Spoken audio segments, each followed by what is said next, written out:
Hello అండి, నమస్తే. అందరు బాగున్నారా? నేను మీ శైలజ. మనం సూర్యదేవ రామ్మోహన్ రావు గారు రచించిన సెప్టెంబర్ 17, 1985 అనే నవల చదువుకుంటున్నాం కదా. 5వ భాగంలో ఏం జరిగిందో చూద్దాం. గతం నుంచి, గీత ఆలోచనల నుంచి నెమ్మదిగా బయటపడ్డాడు విజయ్. ఒక్కసారి చుట్టూ చూశాడు. ఇల్లంతా నిశ్శబ్దంగా ఉంది. ఎప్పుడు వచ్చిందో గాని డోర్ పక్కన నిలబడింది పరిణిత. ఆమె ఖచ్చితంగా తన గతం అంతా వినేసిందని ఆమెను చూస్తేనే అర్థమవుతుంది. విజయ్ చూడడం గమనించి తన కళ్ళల్లో నిలిచిన కన్నీరు తుడుచుకుంది. ఆమె వెనకే రాణి నిలబడింది. వెంకట సుబ్బమ్మ అందరికీ వేడివేడి చాయ్ కప్పుల్లో పోసి అందించింది. ఎదురుగా సోఫాలో ఉన్న మందిర వంక చూశాడు. ఆమె ఇంకా తననే చూస్తోంది. ఆమె కళ్ళు కన్నీటితో మంచులో తడిసిన కలువరేకుల్లా ఉన్నాయి. భారంగా నిట్టూర్చాడు విజయ్. మందిరా, ఇప్పుడు నీకు అంతా అర్థమైందనుకుంటాను. మా జీవితాలు నీలా వడ్డించిన విస్తరి కాదు. కష్టాలు, కన్నీళ్లు, వేదనాభరిత జీవితాలు. నేను 10 ఏళ్ళు ఫోటోలు పంపించాను, తర్వాత ఆపేశాను. ఎందుకంటే ఫోటో ఆధారంగా వాళ్ళు గీతను గుర్తుపట్టకూడదని. 5 ఏళ్లుగా ఫోటోలు లేవు. తన దగ్గరున్న గీత చిన్ననాటి ఫోటోల ఆధారంగా ఎక్స్పర్ట్ ద్వారా ప్రజెంట్లో గీత రూపురేఖలు ఎలా ఉంటాయో ఊహించి కంప్యూటర్ మీద ఫోటో తయారు చేయించాడు ఆ పురుషోత్తం. ఆ ఫోటో ఆధారంగానే గీతను వెతికే కార్యక్రమంలో వాళ్ళు ఉన్నారు. మద్రాస్ పాండీ బజార్లో గీత కాపాడిన నాగమ్మ ఎవరో కాదు, గీత తల్లి. తనకు తెలియకుండానే తల్లిని కాపాడింది గీత. చూడు మందిరా, పైకి నవ్వుతూ మాట్లాడినా ఈ గుండెల్లో గూడు కట్టుకున్న విషాదం, పగ ఇవి ఇప్పట్లో తీరేవి కావు. ఫైనల్ వార్ ముందుంది. ఆ యుద్ధంలో నేను ఉంటానో పోతానో నాకే తెలియదు. ఆ మాట అనుకు. విని తట్టుకునే శక్తి నాకు లేదు. ఉన్నట్టుండి పెదవి విప్పింది మందిర. వాడు అలాగే అంటాడమ్మాయి. నా కొడుకు వీరుడు, వాడికి అపజయమే లేదు. ముందు టీ తీసుకోండి అంటూ సుబ్బమ్మ అందరికీ టీ కప్పులు అందించింది. తప్పు చేశావు, చాలా తప్పు చేశావు. నువ్వు గుప్పిళ్ళు బిగిస్తే వాడు బతకడు. వాడిని ఖతం చేయకుండా నువ్వెలా వెనక్కి వచ్చేయటం నాకేం నచ్చలేదు అని అరిచాడు అచ్చయ్య. సిగరెట్ వెలిగించుకున్నాడు. అంతకు ముందు రోజు రాత్రే అతను తన మనుషులతో హైదరాబాద్ వదిలి చీమకుట్టుకి తిరిగి వచ్చేశాడు.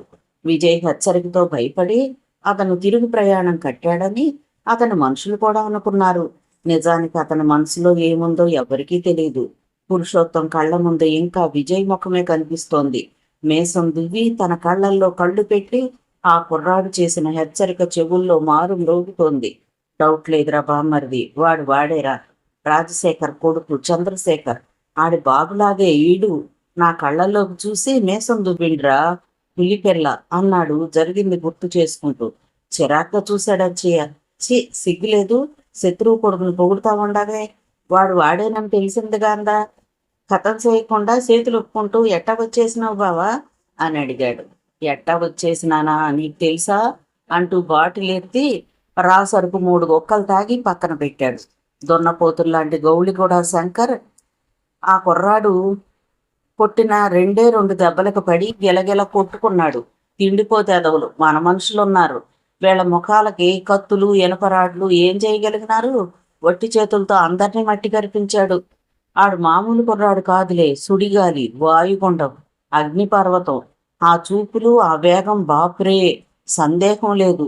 నా కూతురు ఎత్తుకుపోయిన కుర్రాడు ఆ చంద్రశేఖర్ వాడే చెప్పాడు. అందుకని భయపడొచ్చేసినావా? చిటికెన వేలితో శాసించగల నా బావ ఎంత పిరికాడనుకోలేదు. మన గీతను మనకు అప్పగించే వరకు ఆ కుక్కను కీళ్లు విరిచి కూర్చోబెట్టొద్దా అంటూ వచ్చి సోఫాలో కూర్చుని తన గ్లాసు ఫినిష్ చేశాడు. ఫ్రెష్గా సిగరెట్ వెలిగించుకున్నాడు పురుషోత్తం. అచ్చయ్య వంక కోరగా చూశాడు. ఆడి దెబ్బ తగిలితే నువ్విలా మాట్లాడవురా బామ్మరిది. మాటలకి పనులకి సానా తేడాలుంటాయి. నాకు తెలుసు. నీలాంటి వాళ్లకు ఒంట్లో కండ లేకున్నా బుర్రలో బుజ్జు ఉంటాదని. ఇప్పుడు నీ మాటలు వెంటాగుంటే నీ బుర్రలో అది కూడా లేదని డౌట్గా ఉండాది. వాడి పేరు తెలీదాయే. 4 పెళ్ళాలన్నాడు. 2 ముస్లిం అమ్మాయిలు కూడా ఉన్నారు. వాడెక్కడి వాడేం చేస్తా ఉంటాడో తెలియాలి. వాడినేమన్నా చేస్తే, ఆ కోపంలో వాడు గీతను చంపేస్తే ఏం చెయ్యాలా చెప్పరా బామ్మరికి? ఆడిని చంపటం ముఖ్యమా, గీతను తెచ్చుకోవటం ముఖ్యమా అని అడిగాడు. 2 ముఖ్యమే బావా. అవును, ముందు గీత మన ఇంటికి వస్తే తర్వాత వాడిని చీమను నలిపినట్టుగా నలిపేస్తాను కుర్రనాయాల్ని. నా కళ్ళల్లో కళ్ళు పెట్టి మేసం దుగుతాడు రాడు. చూస్తా. రేయ్ బామర్ది, కండబలం పనికిరానప్పుడు బుద్ధి బలాన్ని ఉపయోగించాలా, అందుకే వెనక్కొచ్చేసిన అంటూ వివరించాడు. సరే బావా, పోనీ ఏం చేయబోతావున్నావు అదైనా చెప్తావా? ఏం చెయ్యాలన్నా వాడు రావాలరా. వాడెవడు? యాద్గిరి. ఎల్లారెడ్డి కూడా యాద్గిరి. చాలా నమ్మకమైన వాడు. ఆ కుర్రాడి వివరాలు తెలుసుకునే పనిలో ఉన్నాడు. వాడు తెచ్చే సమాచారాన్ని బట్టి ఏం చెయ్యాలో ఆలోచిద్దాం. తొందరపడితే పనులు కావు గాని గ్లాసులు కూల్చే. 2 గ్లాసులు తిరిగి విస్కీ కలిపాడు అచ్చయ్య. అది కాదు బావా, ఇప్పుడు గీత వాడి దగ్గరే ఉందంటావా? అనుమానంగా అడిగాడు. ఉంటుంది, ఎక్కడికి పోతుంది? ఏం లేదు, అసలే వాడు తనకి 4 పెళ్ళాలని చెప్పాడన్నావు. మన గీతను వాడు పెళ్లి చేసుకునుంటే అప్పుడేంటి పరిస్థితి? బామ్మర్ది, నీ నోటిని దబ్బలంత కుట్టేస్తాన్రా గాడిద. నీ పనికి మాలిన డౌట్లతో నా బుర్ర తినమాక. ఆడు రాజశేఖర్ కొడుకు. పెంచిన పిల్లను పెళ్లి చేసుకునే అల్పబుద్ధి కాదురా వాడిది. ఇక నోరు తెరవబాక, సంపేస్తా. తాగు, మందు తాగు అంటూ తన గ్లాసును అందుకున్నాడు. ఏమనుకున్నాడో ఏమిటో గాని ఆ తర్వాత తన ప్రశ్నలతో అతన్ని విసిగించలేదు అచ్చయ్య.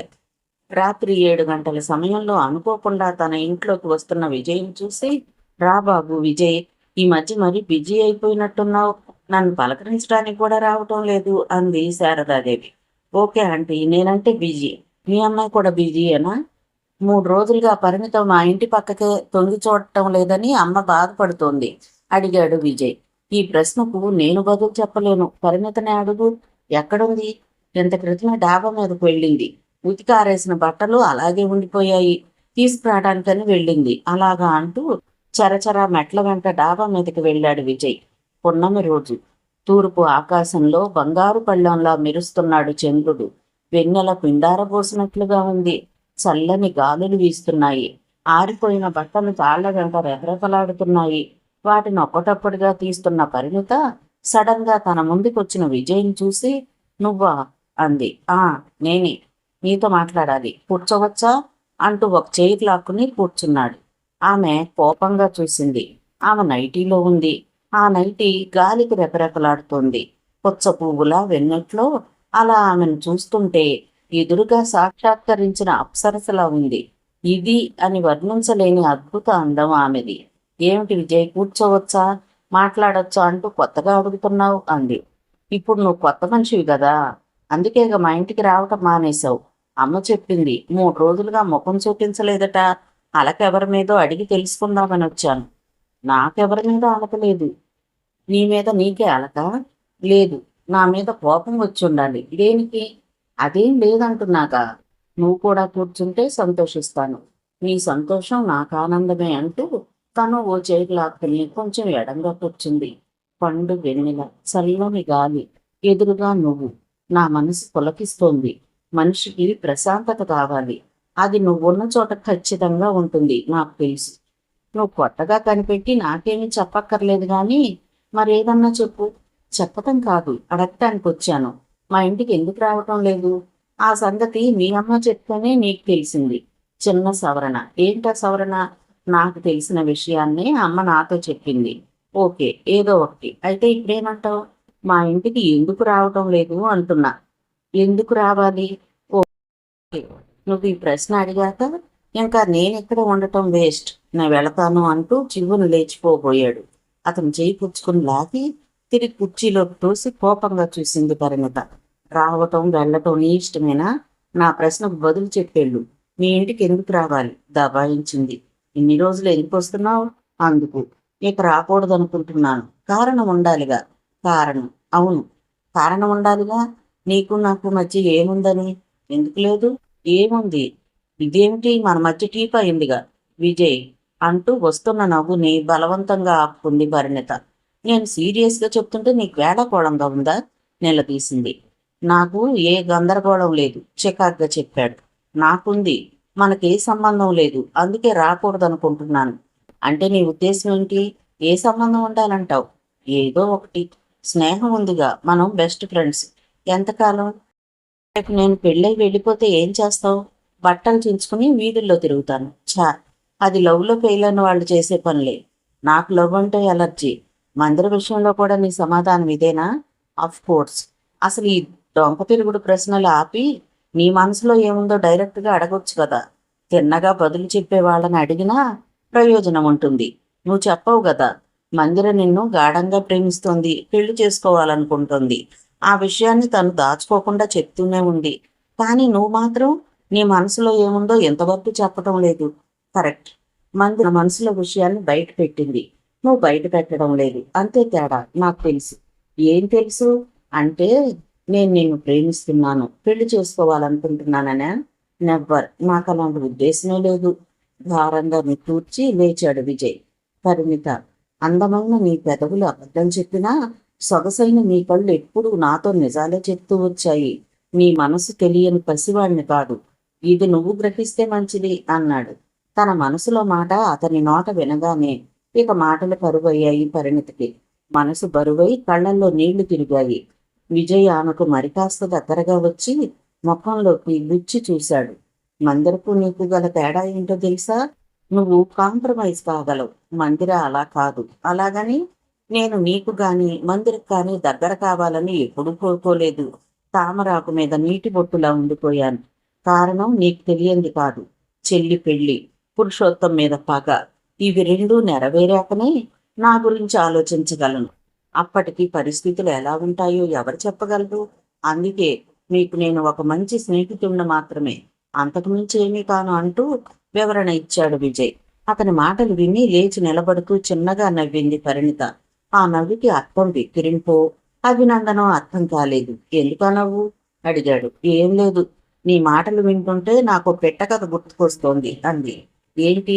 కథల్లో పెట్ట కథలు, పోతి కథలు కూడా ఉంటాయా? నీతి కథలు కూడా ఉంటాయి. ఓసారి ఇద్దరు శిష్యులు అడవి దారిలో నడిచి వెళ్తున్నారు. దారిలో ఇద్దరికి ఒక కొయ్య బొమ్మ దొరికింది. అది పక్షి బొమ్మ, ఇది చిలక బొమ్మ అన్నాడు అప్పుడు. కాదు కాదు, ఇది పిచ్చుక బొమ్మ అన్నాడు రెండోవాడు. సమస్య తీరలేదు. చివరికి ఆ బొమ్మను తీసుకుని గురువు గారికి చూపించి ఇదేం బొమ్మో చెప్పమని అడిగారు. ఆయన ఆ బొమ్మని, శిష్యుల్ని కూడా చూసి పరిహాసంగా నవ్వాడట. మూర్ఖులారా, ఆకారం అనేది చూసే కళ్ళను బట్టి ఉంటుందిరా. వాడు చిలక అంటున్నాడు, వీడి పిచ్చుక అంటున్నాడు, కానీ బేసిక్గా ఇది కొయ్య బొమ్మ. అది మర్చిపోయి అనవసరంగా గొడవ పడుతున్నారు అన్నాడట. నువ్వు స్నేహమను, ప్రేమ అను, మరో మాటను, మనసులో ఒక అమ్మాయికి దగ్గరయ్యాడంటే బేసిక్గా ఇద్దరి మధ్య అట్రాక్షన్ ఒకటి ఉంటుందని అర్థం. అది బలమైనది, ఒప్పుకుని తీరాలి. ఎందుకంటే yes, I love you, I love you Vijay అంటూ సడన్గా బయటపడిపోయిందామె. ఆపుకోలేక అతని నడుమును చుట్టేస్తూ గుండెల్లో ముఖం దాచుకుని చిన్నగా ఏడ్చేసింది. విజయ్ ఊహించని పరిణామం ఇది. తనను తాను కంట్రోల్ చేసుకోవడానికి అతను చాలా కష్టపడాల్సి వచ్చింది. నీకు అసలు బుద్ధి ఉందా? వచ్చిన వాడివి ఎప్పట్లా ఇంటికి వచ్చిపోతూ ఉండమని 2 మాటలు చెప్పి వెళ్ళిపోకుండా మన మధ్య స్నేహం తప్ప ఏమీ లేదని బొకాయించావు. ఆమె బొకాయించటం లేదు, నిజాయితీగా మనసులో మాట చెప్పేసింది. ఐ లవ్ యూ అని. నీకు ఇలా జరగాల్సిందే, ఇప్పుడేం చేస్తావంటూ వెక్కిరించింది అతని అంతరాత్మ. Please Parinita, control yourself please. నీకు బదులు చెప్పే పరిస్థితుల్లో నేను లేను. ఈ ట్రయాంగిల్ లవ్ మనల్ని ఎక్కడికి చేరుస్తుందో నాకే తెలియదు. దయచేసి ఎప్పట్లా మా ఇంటికి వచ్చిపోతూ ఉండు, లేదంటే అమ్మకు డౌట్ వచ్చే ప్రమాదం ఉంది. గర్ల్, చెప్పు, వస్తావుగా? ఆమెను విడిపించుకుంటూ అడిగాడు. అంటూ చిన్నగా తలూపి కళ్ళు తుడుచుకుంది పరిణిత. గిలిగింతలు పుట్టించే ఆ ఏకాంతంలో తనింకా అక్కడే ఉంటే మనసుని కంట్రోల్ చేసుకోవడం కష్టమనిపించింది. అందుకే ఇక ఆలస్యం చేయలేదు. నేను వస్తాను అంటూ వెనుతిరిగి గబగబా కిందికి వెళ్ళిపోయాడు. పరిణిత తాళ్ళ మీద ఆరేసిన బట్టల్ని కలెక్ట్ చేసుకోవటం ఆరంభించింది. ఈ లోపల మెట్లు దిగి వీధిలోకి వచ్చిన విజయ్ ఇలా తమ కాంపౌండ్లో అడుగు పెట్టాడో లేదో అలా రివ్వున దూసుకొచ్చి అతని పక్కనే ఆగింది మందిర స్కూటీ. థ్యాంక్ గాడ్, ఇంటి దగ్గరే ఉన్నావు అంటూ స్కూటీ లాక్ చేసింది. నేను ఇంటి దగ్గరే ఉన్నా గానీ నువ్వేంటి ఈ టైంలో ఇల్లు ఇలా వచ్చేసావు? ఏమైంది? ఆశ్చర్యంగా అడిగాడు. నీతో మాట్లాడాలి. ఫోన్ చెయ్యొచ్చు కదా. అంటే నాతో మాట్లాడటం ఇష్టం లేదా? నువ్వు అనవసరంగా పోట్లాడకు ప్లీజ్. విషయం ఏంటో చెప్పు. చెప్తాను, కానీ ఇక్కడ కాదు. అలా డాబా మీదకి వెళ్ళి కాసేపు కూర్చుందామా? డాబా మీదకా? షాక్ అవుతూ తల తిప్పి ఎదురు డాబా మీద చూశాడు. కలెక్ట్ చేసిన బట్టలను తీసుకుని మెల్లగా మెట్లు దిగుతూ తమనే చూస్తోంది పరిణిత. డాబా మీదకి వెళ్తే ఈసారి మందిర చేతిలో బుక్ అయిపోవాలని కంగారు పడ్డాడు. అందుకే అయిష్టంగా తలూపాడు. మందిర, ప్లీజ్, తిరిగి తిరిగి ఇప్పుడే వస్తున్నాను, మెట్లెక్కే ఓపిక లేదు కానీ కమాన్, అలా మొక్కల మధ్య కూర్చుందాం అంటూ ఎడం పక్క మొక్కల మధ్యకెళ్ళి అక్కడున్న చైర్లో కూర్చుంటూ ఎదురుగా చైర్ చూపించాడు. ఆమె కామెంట్ చేయకుండా కూర్చుంది. ఇప్పుడు చెప్పు, ఏంటి విషయం అడిగాడు. గీత పెళ్లి గురించి నువ్వేం ఆలోచించావు అడిగింది మందిర. ఆశ్చర్యంతో నొసలు విరిచాడు విజయ్. ఎప్పుడు తమ పెళ్లి గురించి గొడవ చేసేది, ఇప్పుడు సడన్ గా గీత పెళ్లి గురించి అడుగుతోందంటే నిజంగా ఆశ్చర్యం అనిపించింది. నేనింకా ఆలోచించలేదు కానీ ఉన్నట్టుండి ఎందుకు అడుగుతున్నావు? కొంపదీసి మ్యారేజ్ బ్యూరో ఏదన్నా ఆరంభించావా తమాషాగా అడిగాడు. ప్రస్తుతానికి పెళ్లి చేసుకుని పిల్లల్ని కనాలన్న ఆలోచన తప్ప వేరే ఆలోచనలు రావు గాని నువ్వు అనవసరంగా ఏవేవో ఊహించుకోకు. వారం రోజుల్లో గీత పరీక్షలు ఆరంభం కానున్నాయి. పరీక్షలు అయిపోగానే గీత వచ్చేస్తుంది. ఈ లోపలే ఏదన్నా సంబంధం చూడాలి కదా. ఏదైనా చూసావా? అర్థమైందిలే. గీతకు పెళ్ళైపోతే నీకు లైన్ క్లియర్ అవుతుందని ఇప్పటి నుంచే ఆరాటపడుతున్నావన్నమాట. తప్పులేదు, అలాగే అనుకో. కానీ ఇంకో 3 ఏళ్ల దాకా నాకు పెళ్లి ఆలోచన లేదు, అది మర్చిపోకు. ముందు గీత పెళ్ళి అవని, ఆ తర్వాత మన సంగతి. ఎంతకీ సంబంధాలు చూస్తున్నావా లేదా? లేదు మందిర, గీత రావాలి కదా, వచ్చాకే అలాంటి ప్రయత్నాలు. పోనీ ఎలాంటి సంబంధం కావాలో అదైనా చెప్తావా? చెప్తే నువ్వు సంబంధం తీసుకొస్తావా? క్రాస్ క్వశ్చన్స్ చెయ్యకు, నాకు మండిపోద్ది. అడుగుతున్నాగా, బదులు చెప్పడానికేంటి? ఓకే, ఇంతగా అడుగుతున్నావు కాబట్టి చెప్తాను. నీతి నిజాయితీ పరుడైన మంచి దమ్మున్న పోలీస్ ఆఫీసర్ సంబంధం కోరుకుంటున్నా. ఆ మాట వినగానే మందిర ముఖం గప్పున వెలిగినట్లయింది. పోలీస్ ఆఫీసరా? ఎందుకు అలాంటి సంబంధం అని అడిగింది. కారణం ఉంది. ఏనుగును అదుపు చేయాలంటే అంకుశం కావాలి, గుర్రాన్ని అదుపు చేయాలంటే చట్నాకొల కావాలి, అదే పులిని అదుపు చేయాలంటే బోను కావాలి. అలాగే దుర్మార్గుడైన మామ పురుషోత్తంను అదుపు చేయాలన్నా, వాడి ఆట కట్టించాలన్నా ఏకు మేకై కూర్చునే అల్లుడు కావాలి. వాడు పోలీస్ ఆఫీసర్ అయితేనే సాధ్యం. అందుకే అలాంటి సంబంధాన్ని కోరుకుంటున్నాను వివరించాడు. చూసావా విజయ్, మన ఇద్దరి ఆలోచనలు ఎలా కలిశాయో. అందుకే మరి నేను నీ పెళ్ళాం కావాలని ఆశపడేది అంది ఉత్సాహంగా. ఆలోచనలు కలిస్తే సరిపోదు బేబీ, సరైన సంబంధం దొరకాలి. అదంత సులభం కాదు. అలా ఎందుకు అనుకుంటున్నావు? ఈ మందిర నీ పక్కనుంటే నీకు అసాధ్యం అంటూ ఏదీ లేదు. ఇది చెప్పడానికి ఈ టైంలో వచ్చావా?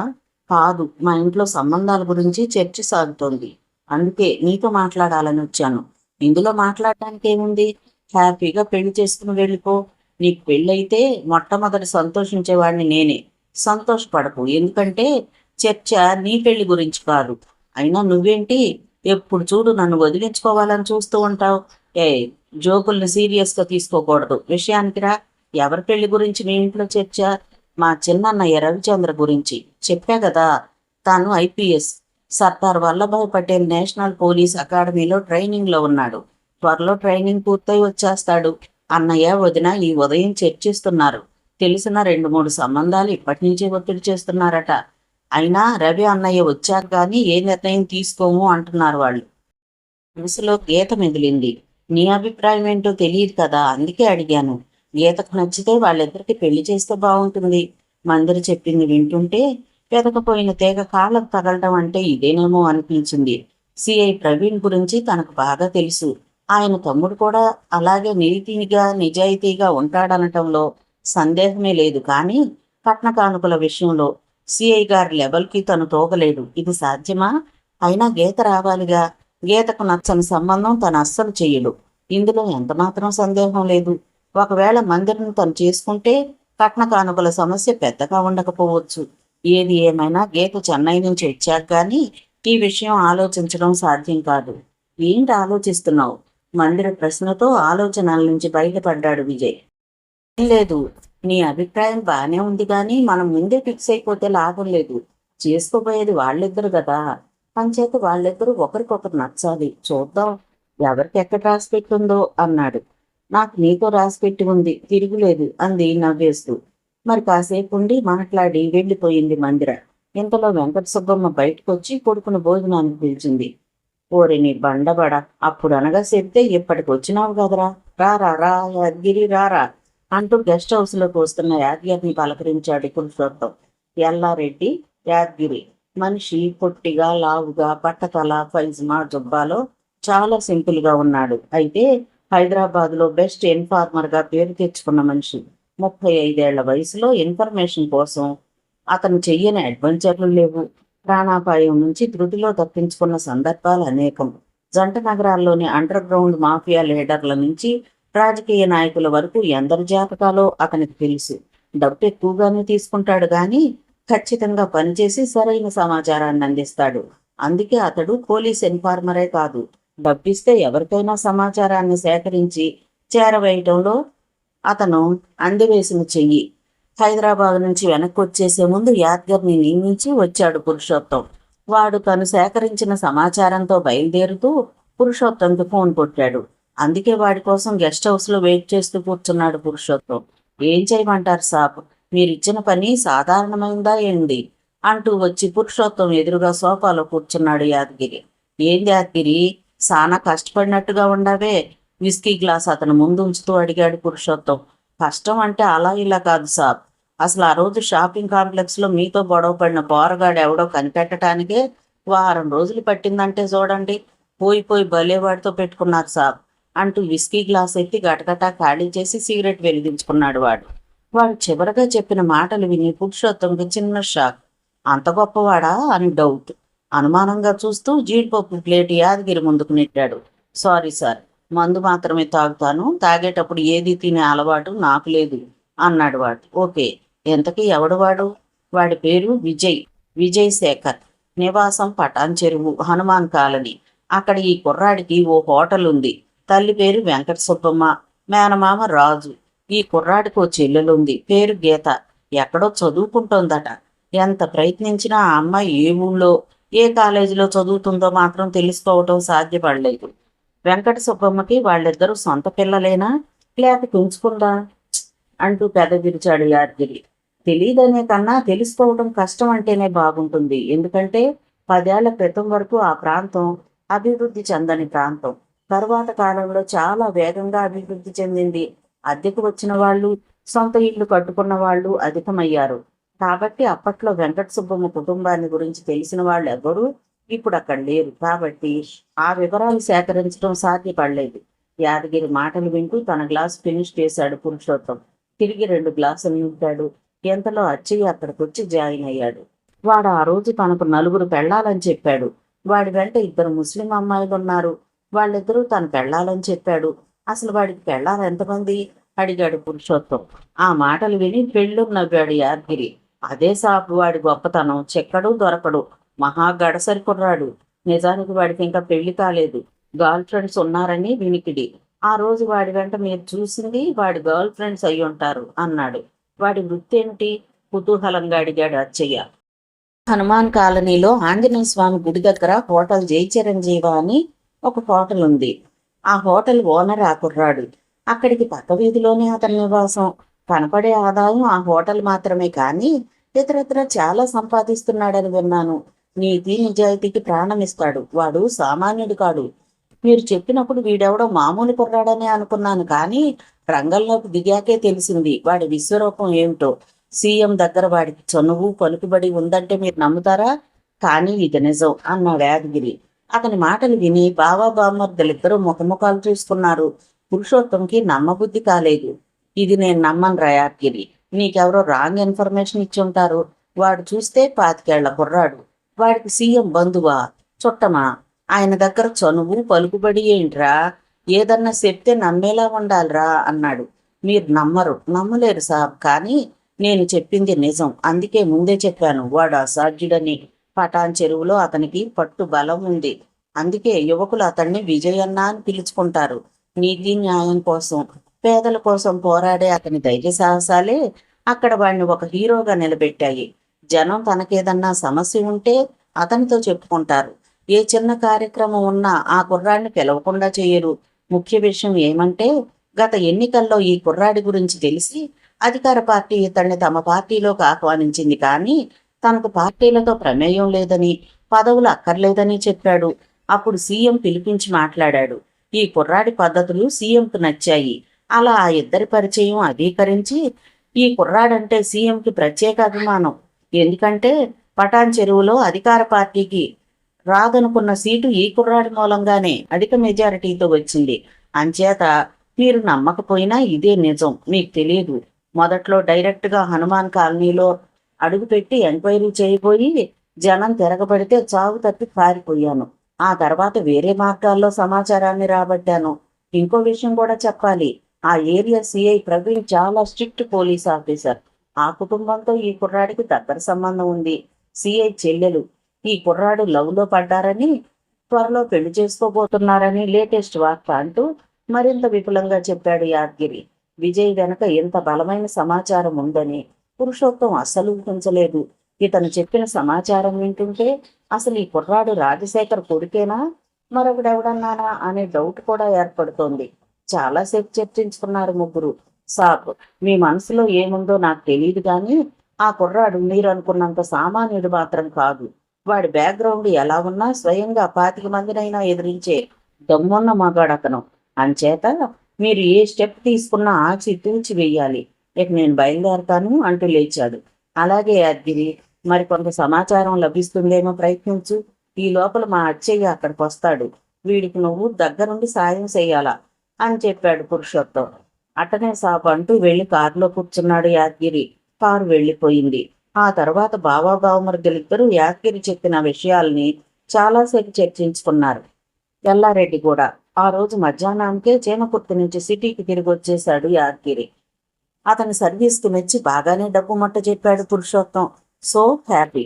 ఆ సంతోషంలో ముగ్గురు ఫ్రెండ్స్తో కలిసి చీకటి పడుతుండగా బార్కి చేరుకున్నాడు. సుమారు 9 గంటల వరకు బార్లో కూర్చుని మందు కొట్టి బిర్యానీ తిన్నారు. ఫ్రెండ్స్ను పంపేసి ఇంటికి బయలుదేరాడు.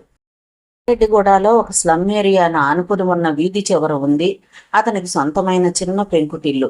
అతను పెళ్లి చేసుకోలేదు, ఒంటరిగానే ఉంటున్నాడు. వీధి కార్నర్ను చేరుతూ ఉండగానే ఎందుకో వాడికి డౌట్ కొట్టింది. ఎంతగా మందు కొట్టినా స్టడీగానే ఉంటాడు యాదగిరి. వీధి కార్నర్లో 6 బైక్లు ఆగి ఉన్నాయి. చుట్టుపక్కల వాటి తాలూకు మనుషులెవరూ కనిపించలేదు. ఆ బైక్లు ఎవరివి? వాళ్ళంతా ఎవరి కోసం వచ్చారు? ఆలోచిస్తూ కాసేపు అక్కడే నిలబడ్డాడు. వీధిలో ఎవరినన్నా అడిగి తెలుసుకున్నామన్నా ఆ టైంలో ఎవరూ బయట కనిపించలేదు. తన వృత్తికి భద్రత అనేది చాలా ముఖ్యమని వాడికి తెలుసు. పొరపాటు జరిగితే ప్రాణాలకే ప్రమాదం. ఇన్ఫార్మర్ వృత్తిలో ఉంటూ గతంలో ప్రాణాలు పోగొట్టుకున్న వాళ్ళ చరిత్రలు తనకు చాలా తెలుసు. అనుమానిస్తూనే చిన్నగా తన ఇంటి సమీపంలోకి నడుచుకుంటూ వచ్చేశాడు. అంత నిశ్శబ్దంగా ఉంది. అనుమానించదగ్గ పరిస్థితులు ఏవీ అక్కడ కనిపించడం లేదు. వీధి గుమ్మానికి తాను వేసిన తాళం వేసినట్టే ఉంది. వీధిలో గాని ఆవరణలో గాని ఎవరూ తిరుగుతున్న జాడే లేదు. అందుకే ఇక ధైర్యం చేసి ఇంటికి చేరుకున్నాడు. ఒక్కోసారి అనవసరంగా అనుమానించటం కూడా లేనిపోని భయాల్ని కలిగిస్తుంది. చివరిసారిగా చుట్టూ ఓసారి పరిశీలించి తృప్తి పడ్డాక సిగరెట్ కింద పడేసి కాలితో ఆర్పేస్తూ డోర్ తాళం తీశాడు. చీకట్లలో లోనకి అడుగు పెట్టాడు.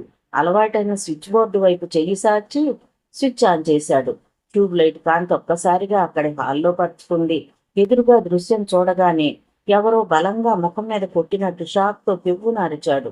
అక్కడ ఎదురుగా సోఫాలో కాలు మీద కాలు వేసుకుని సోఫాలో రిలాక్స్గా కూర్చుని కనిపించాడు విజయ్.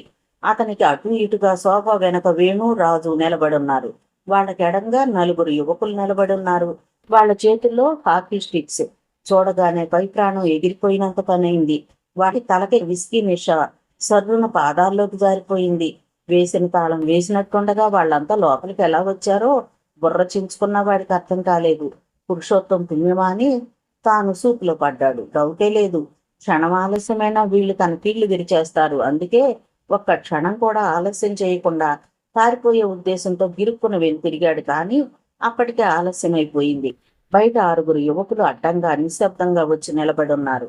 వాళ్ళ చేతుల్లో హాకీ స్టిక్స్ చూస్తుంటే వెన్నులోంచి పుట్టుకొచ్చింది దడ. ఏం చెయ్యాలో అర్థం కాలేదు. ఎంతలో విజయ్ గొంతు సీరియస్గా పెంచింది. పారిపోలేవు యాదగిరి మామ, రా కూర్చో. మనం సెటిల్ చేసుకోవాల్సిన విషయాలు చాలా ఉన్నాయి, వచ్చి కూర్చో అంటూ నెమ్మదిగా వెనుతిరిగి విజయ్ వంక చూశాడు. చాలా ప్రశాంతంగా ఉంది అతని ముఖం. ఆ ప్రశాంతత చూస్తుంటే మరింత భయం వేసింది. తుఫాను ముందు కూడా ఇలాగే ప్రశాంతంగా ఉంటుంది.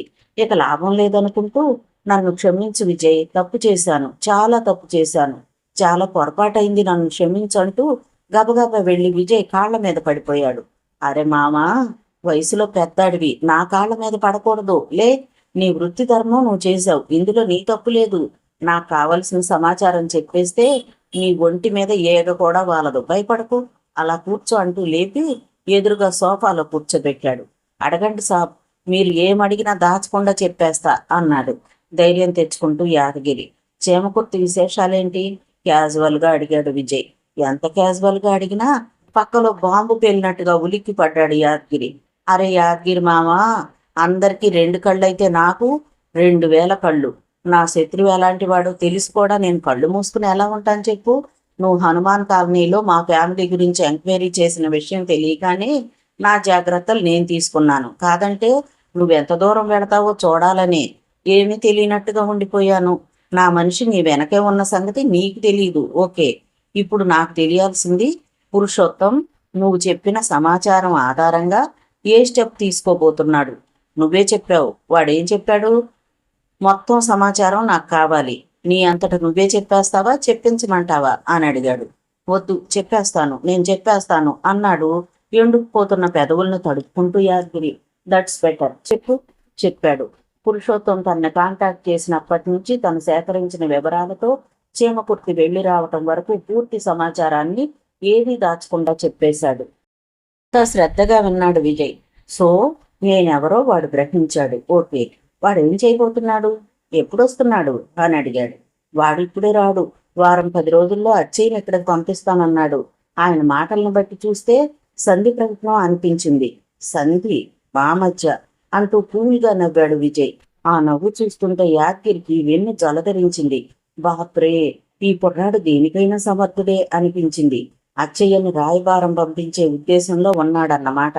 అంతటి మహాభారత యుద్ధానికే శ్రీకృష్ణుడి రాయబారం విఫలమైంది. సంధి ప్రయత్నాలు పెడిసికొట్టాయి. అచ్చయ్య వచ్చి ఏం సాధిస్తాడు? ఇంతకీ ఎవడి అచ్చయ్య అని అడిగాడు. పురుషోత్తం బావమర్ది, చెప్పాడు యాదగిరి. అర్థమైంది, వాడో గుంటనక్క. ఓకే, ఇక నుంచి నేను చెప్పినట్టు నువ్వు వినాలి, కానీ ఈ విషయం పురుషోత్తంకు తెలియకూడదు. తెలిస్తే నీ ప్రాణాలకే ప్రమాదం. జీ సాబ్, అర్థమైంది. పురుషోత్తం గాని వాడి మనుషులు గాని ఎవ్వడు హనుమాన్ కాలనీలో అడుగు పెట్టకూడదు. కనిపిస్తే చంపేస్తాను, అడ్డంగా నరికేస్తాను. నా సంగతి నీకు తెలియదు. వాళ్ళు ఎవరొచ్చినా నా ఫోన్ నంబర్కి కాంటాక్ట్ చేయి. పటాన్ చెరువు బయట ఎక్కడికి రమ్మంటే అక్కడికి, ఎప్పుడు రమ్మంటే అప్పుడు నువ్వు ఫోన్ చేసిన గంట లోపల నేను వచ్చి వాళ్ళతో మాట్లాడతాను. అర్థమైందా? అర్థమైంది సాబ్. నా ఫోన్ నంబర్ ఇస్తున్నాను.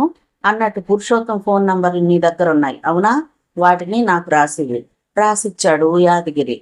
విజయ్ వెళ్ళిపోవడానికి లేచాడు. చూడు యాదగిరి, నువ్వు నిజాయితీగా నాకు సహకరిస్తావన్న నమ్మకంతో నిన్నేమీ చేయకుండా విడిచిపెడుతున్నాను. తేడా వస్తే నీ ఇల్లు ఎక్కడే ఉంటుంది, కానీ ఇంట్లో నువ్వుండవు, జాగ్రత్త అంటూ బయటకు దారి తీశాడు విజయ్. వాళ్ళంతా వెళ్ళిపోయాక కానీ యాదగిరికి గుండె దడ తగ్గలేదు. టెన్షన్ తట్టుకోవడానికి వెంటనే బాటిల్ ఓపెన్ చేశాడు. విజయ్ యాదగిరిని హెచ్చరించి వచ్చిన సరిగ్గా వారం రోజుల తరువాత ఆ రోజు వచ్చి ఫోన్ వచ్చింది. ఏంది యాదగిరి మామ, సౌఖ్యమా? పలకరించాడు. ఎంతవరకు సౌఖ్యమే సాబ్, ఇక నుంచి ఎట్లాగుంటుందో అని భయంగా ఉండాది. ఉదయం అచ్చయ్య వచ్చాడు చెప్పాడు యాదగిరి. ఊహించాను. ఎంతమంది వచ్చారు, ఎక్కడున్నారు అడిగాడు. అచ్చయ్యతో పాటు 3 మాత్రమే కనిపించారు. వాళ్ళంతా సికింద్రాబాద్ రైల్వే స్టేషన్ పరిసరాల్లో ఉన్న హోటల్ రేణుకాలో దిగారు. అయితే వెంట కొంతమంది వచ్చినట్టు నాకు డౌట్గా ఉంది. ఓకే, ఏమంటాడు? మీ ఇంటికి తీసుకెళ్ళమని గొడవ చేస్తున్నాడు. నేను వచ్చి చెప్తాను, రిస్క్ తీసుకోవద్దు, విజయ్ని పిలుస్తాను, మాట్లాడమని చెప్పాను. ఏమన్నాడు? మొదట నమ్మలేదు, నమ్మకంగా చెప్పాను. ఇవాళ సాయంత్రం 4 గంటలకి మీ ఇద్దరికి భేటీ అయ్యేలా ఏర్పాటు చేస్తున్నాను. ఎక్కడ? ఇక్కడ ముషీరాబాద్లో హవేలీ పక్కన ఒక బంగళా ఉంది. ఇది పురుషోత్తంకి బాగా కావలసిన వారి కట్టడమని నా డౌటు. ఎవరూ కాపురం ఉండటం లేదు. ఎంత క్రితమే నన్ను ఇక్కడికి తీసుకొచ్చి బంగళాన్ని చూపించాడు. సరిగ్గా 4 గంటలకి ఇక్కడ అచ్చయ్య రెడీగా ఉంటాడు. ఆ టైంకి మీరు చేరుకుంటే చాలు. అడ్రస్ చెప్తాను, రాసుకోండి అంటూ అడ్రస్ చెప్పాడు యాదగిరి. ఓకే, నేను వస్తున్నాను, ఒక్కడనే వస్తున్నానని చెప్పు అన్నాడు విజయ్. మీరు జాగ్రత్తగా ఉండాలి సాబ్, వాడేదో పథకంలో ఉన్నాడని నాకు డౌట్గా ఉంది హెచ్చరించాడు యాదగిరి.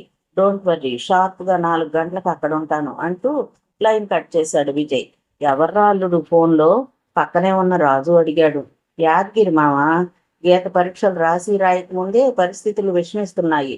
మనం జాగ్రత్తగా ఉండాలి. ఓ పని చెయ్యి, చీమకుర్తి నుండి అచ్చయ్య వచ్చాడు. 4 గంటలకు వాణ్ణి కలుసుకోబోతున్నాను.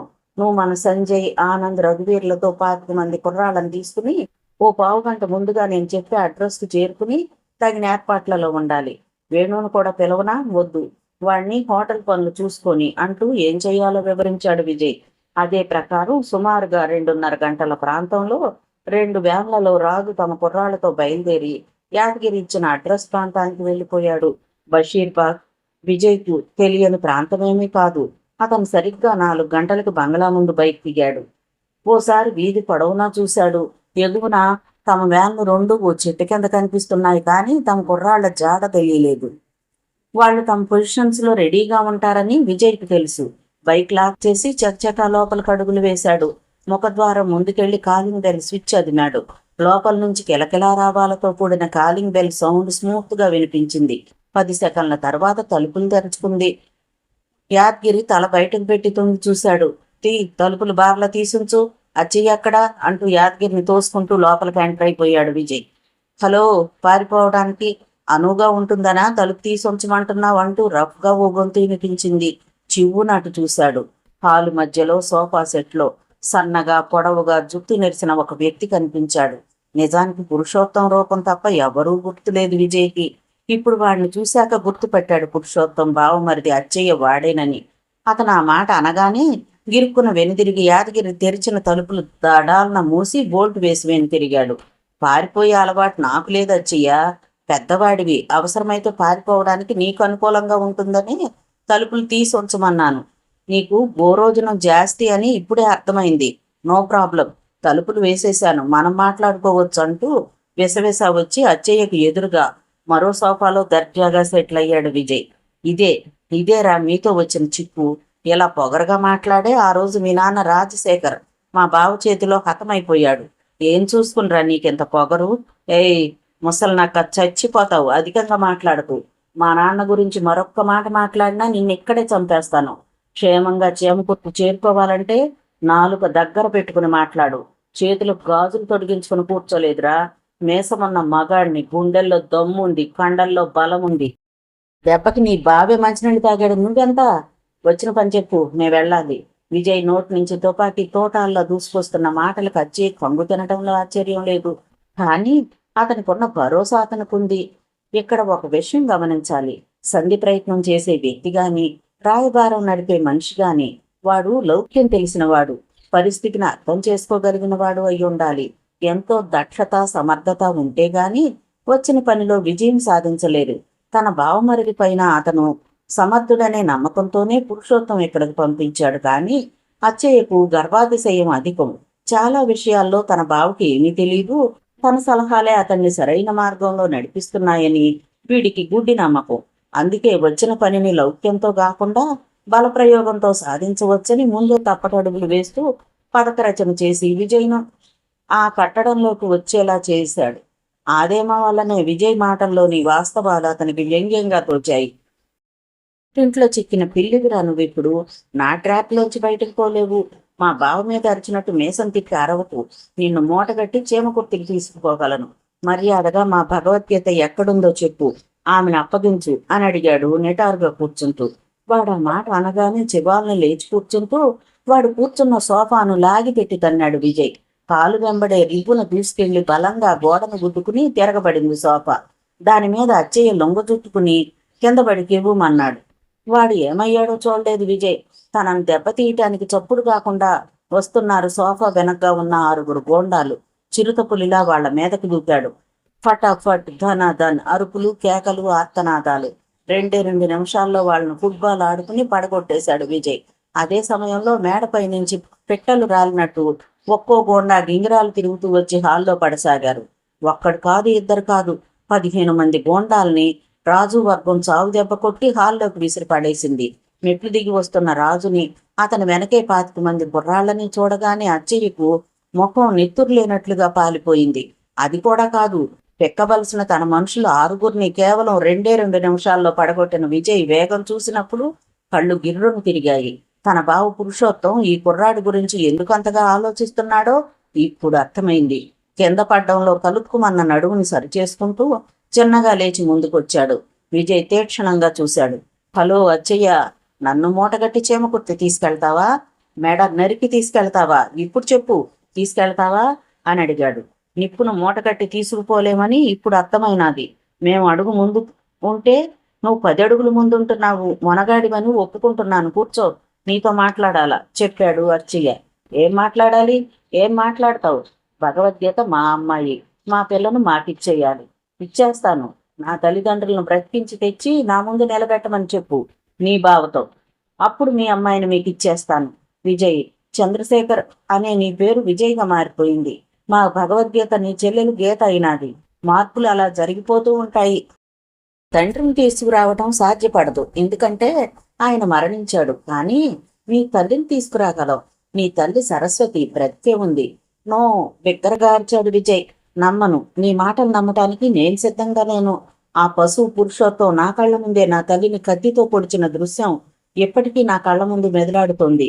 చనిపోయిన నా తల్లి బ్రతికుందని అబద్ధం చెప్పి నా చేతిలో నువ్వు చావుకు. వెళ్ళు, భద్రంగా చేమకుర్తి చేరుకో. ఇంకెప్పుడు హైదరాబాద్ రావద్దు. నువ్వు కొంచెం ఆవేశాన్ని తగ్గించుకుని నా మాట వింటే మంచిది. వినను. ఎందుకు వినాలి? నీ మాటలన్నీ అబద్ధాలని నాకు తెలుసు.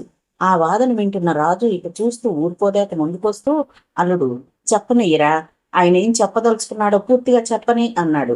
నీకు తెలియదు మామ, చనిపోయిన మా అమ్మ బ్రతికే ఉందని చెప్తున్నాడు వీడు. నమ్మమంటావా? అరిచాడు విజయ్. ముందు వాడి మాటలు విను, ఆ తర్వాత నిజానిజాలు ఆలోచిద్దాం. నువ్వు చెప్పవయ్యే పెద్ద మనిషి అన్నాడు రాజు. విజయ్, ఆ రాత్రి నీ తల్లిని పొడవటం నువ్వు చూసావు. నీ తల్లి పారిపోమ్మనగానే మా గీతను తీసుకుని పారిపోయావు. అంతవరకే నీకు తెలుసు. ఆ తర్వాత ఏం జరిగిందో నీకు తెలియదు. మా పాపను నువ్వు ఎత్తుకుపోగానే మా బావ పరిస్థితి ఇరకాటంలో పడింది. ఎందుకైనా మంచిదని మీ అమ్మని అప్పటికప్పుడు కారులో ఒంగోలు ఆసుపత్రికి తరలించాడు.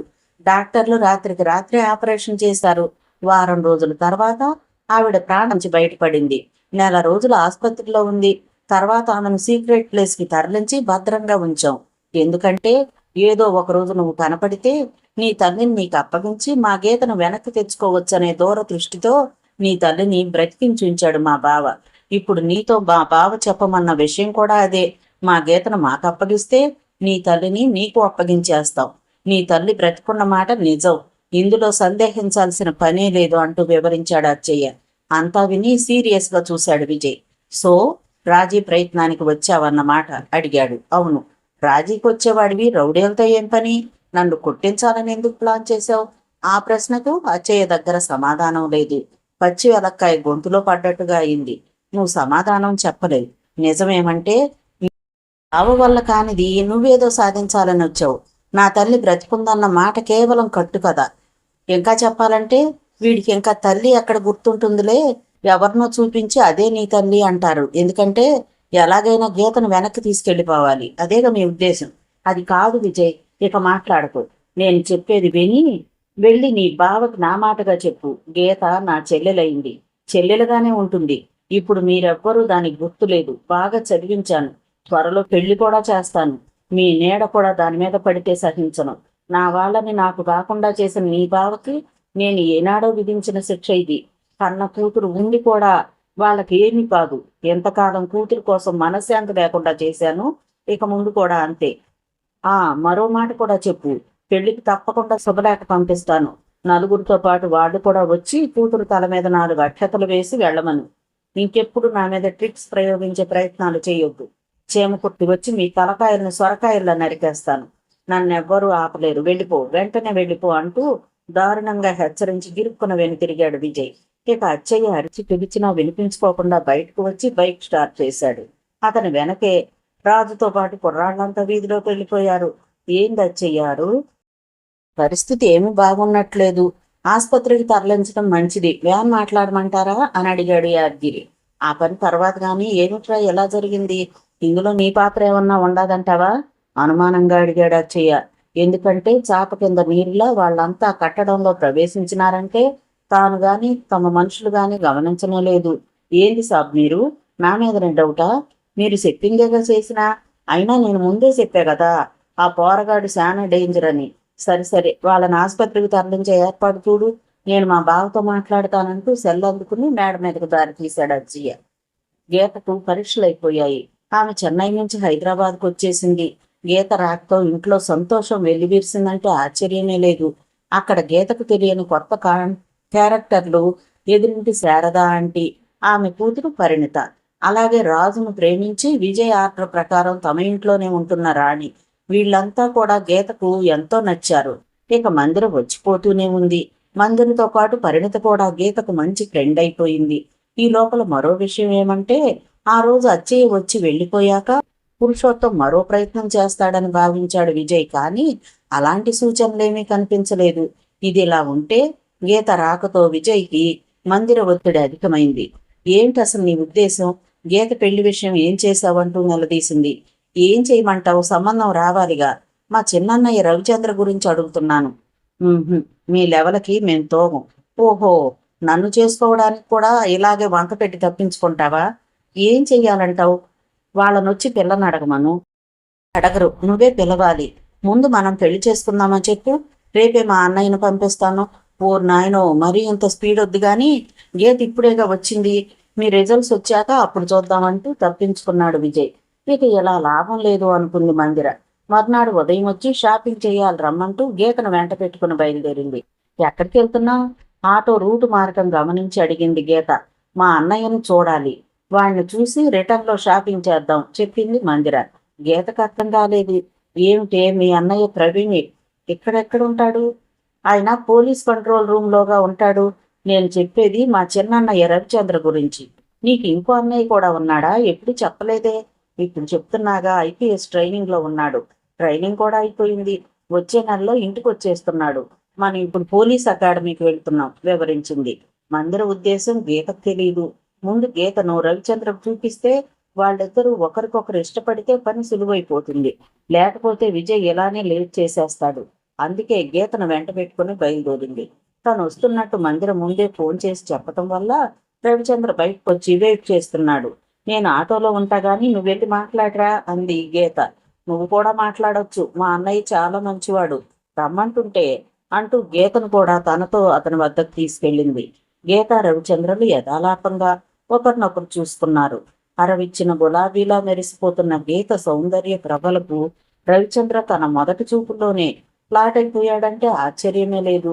అలాగే పసిమి ఛాయలో 6 అడుగుల అందగాడు యువకిశోరం రవిచంద్ర అందం గీత మనసులో అలజడిని రేపింది. అతని చూపులకు తత్తరపడుతూ ముఖాన్ని దించుకుంది. అన్నయ్య, చాలా సేపటిగా వెయిట్ చేస్తున్నావా అని అడిగింది మందిర. అదేం లేదు గాని, ఏమిటిలా సడన్ గా వచ్చావు? నవ్వుతూ పలకరించాడు. చూపులు మాత్రం గీత చుట్టూ పరిభ్రమిస్తున్నాయి.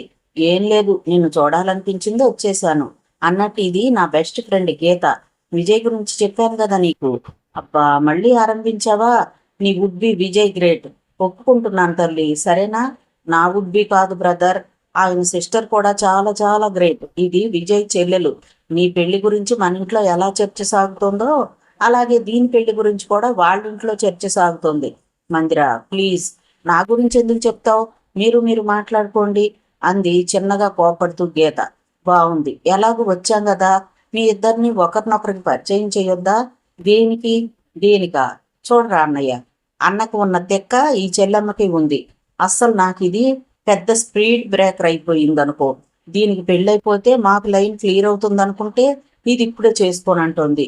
నేను విజయ్తో చెప్పేశాను, ఆ చిన్నన్నయ్య ఇష్టపడి ఇది వాడికి నచ్చితే ఓ పని అయిపోతుందని. మిగిలింది మీ ఇష్టం. మందిరా, ప్లీజ్, మీరేమి ఇబ్బందిగా ఫీల్ అవ్వకండి గీత గారు. మా చెల్లెల గురించి మాకన్నా మీకే ఎక్కువగా తెలుసు. విషయం నాంచకుండా ముఖం మీదే చెప్పేస్తుంది. మీకు మాట చెప్పనా? తనకు ఎలాంటి వదిన కావాలో మందిరకు తెలుసు. మా వదిన సుమను ఇది ఓకే చేశాకే మా అన్నయ్య పెళ్లి చేసుకున్నాడు. కోర్స్ దీని మాట కాదంటే నన్ను చంపేయదు అంటూ నవ్వేశాడు రవిచంద్ర. అతని కలుపుకోలుతనం, చక్కని నవ్వు, అరమరికలు లేకుండా మాట్లాడే విధానం గీతకి నచ్చేయి. అందుకే ఆమె పెదవులపై కూడా చిరునవ్వు విరిసింది. చల్లాయి, ఎటుగా టైంలో నీ ఫ్రెండ్ని తీసుకొచ్చావు, ఇదేం బాగాలేదు. రేపు రాకూడదు, అలా బయటికెళ్ళి లంచ్ తీసుకోవచ్చు ఆఫర్ చేశాడు. ఓకే, నువ్వు చెప్పావు కాబట్టి రేపు మేమిద్దరం మీ గెస్ట్లో. వీలైతే విజయ్ని కూడా తీసుకురా. ముద్దబ్బాయి వస్తాడని నమ్మకం లేదు, ట్రై చేస్తాను. ఇక మేము వెళ్తాం. ఓకే, రేపు నేను రాను అంది మందిరితో పాటు వెనుతిరుగుతూ గీత. నో ప్రాబ్లం, రేపు రాకుంటే ఎల్లుండి తప్పకుండా రండి, ఆల్వేస్ వెల్కమ్ అన్నాడు రవిచంద్ర. అతని సెన్స్ ఆఫ్ హ్యూమర్కి తనకు తెలియకుండానే వేసింది గీత. ఆటో బయలుదేరింది. గీత మనోఫలకం మీద మాత్రం రవిచంద్ర రూపం అలాగే స్థిరపడిపోయింది. ఏంటి ఆలోచిస్తున్నావు? గీత చేతిని తన చేతిలోకి తీసుకుంటూ అడిగింది మందిర. ఏం లేదు అంది గీత. నిజమే, నిన్నెలా తీసుకొచ్చి ఉండకూడదు, కానీ తప్పలేదు. సమస్యకు పరిష్కారం కావాలిగా. విజయ్ నీకు ఐపీఎస్ సంబంధం చూడాలనుకుంటున్నాడు. మా అన్నయ్య ఐపీఎస్. మీ ఇద్దరు ఈడు జోడు బాగుంటుందనిపించింది. ఇది నా అభిప్రాయం మాత్రమే. మీ ఇద్దరు ఇష్టపడితేనే మీ పెళ్లి, లేదంటే మీ అన్నయ్య మరో సంబంధం చూస్తాడు. No problem. పరిచయాలు పెరిగితేనే ఒకరినొకరు అర్థం చేసుకోగలరు. మా అన్నయ్యను అర్థం చేసుకోవాలంటే నువ్వు రేపు నాతో రా. వద్దనుకుంటే వద్దు, మీ ఇష్టం అంది. ఒక్క నిమిషం తర్వాత చెప్పింది గీత.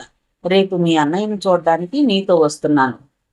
అనుకోకుండా ఆ రోజు సాయంకాలం తనను వెతుక్కుంటూ యాదగిరి రావటాన్ని చూసి ఆశ్చర్యపోయాడు విజయ్. ఎక్కడికో హడావిడిగా పోబోతున్నవాడు ఆగి, ఏంటి యాదగిరి మామ, ఏంటి ఎలా వచ్చావు అంటూ పలకరించాడు. వాడు బట్టతల తడుముకుంటూ తెచ్చిపెట్టుకున్న నవ్వుతో దగ్గరకొచ్చాడు. ఏం చెప్పను విజయ్ సాబ్, ఆ బద్మాష్ గారితో చచ్చిపోతున్నాను అన్నాడు. ఎవడో అచ్చయ్యా? వాడు గుంటనక్క. ఆడి గురించి చెంతలేదు సాబ్. పురుషోత్తం చీమకుర్తి నుంచి ఫోన్ కొట్టి సతాయిస్తుండు. ఏంటట? మరో చదివి ప్రయత్నమా? నెవ్వర్. ఆశ పెట్టుకోవద్దని నా మాటగా చెప్పు. అలాగని నేను అనుకోవడం లేదు సాబ్. తన నంబర్కి నిన్ను ఫోన్ చేయమంటున్నాడు. ఒకసారి మాట్లాడండి. వేరే పని లేదా నీకు? వాడితో నాకు మాట్లాడేంటి?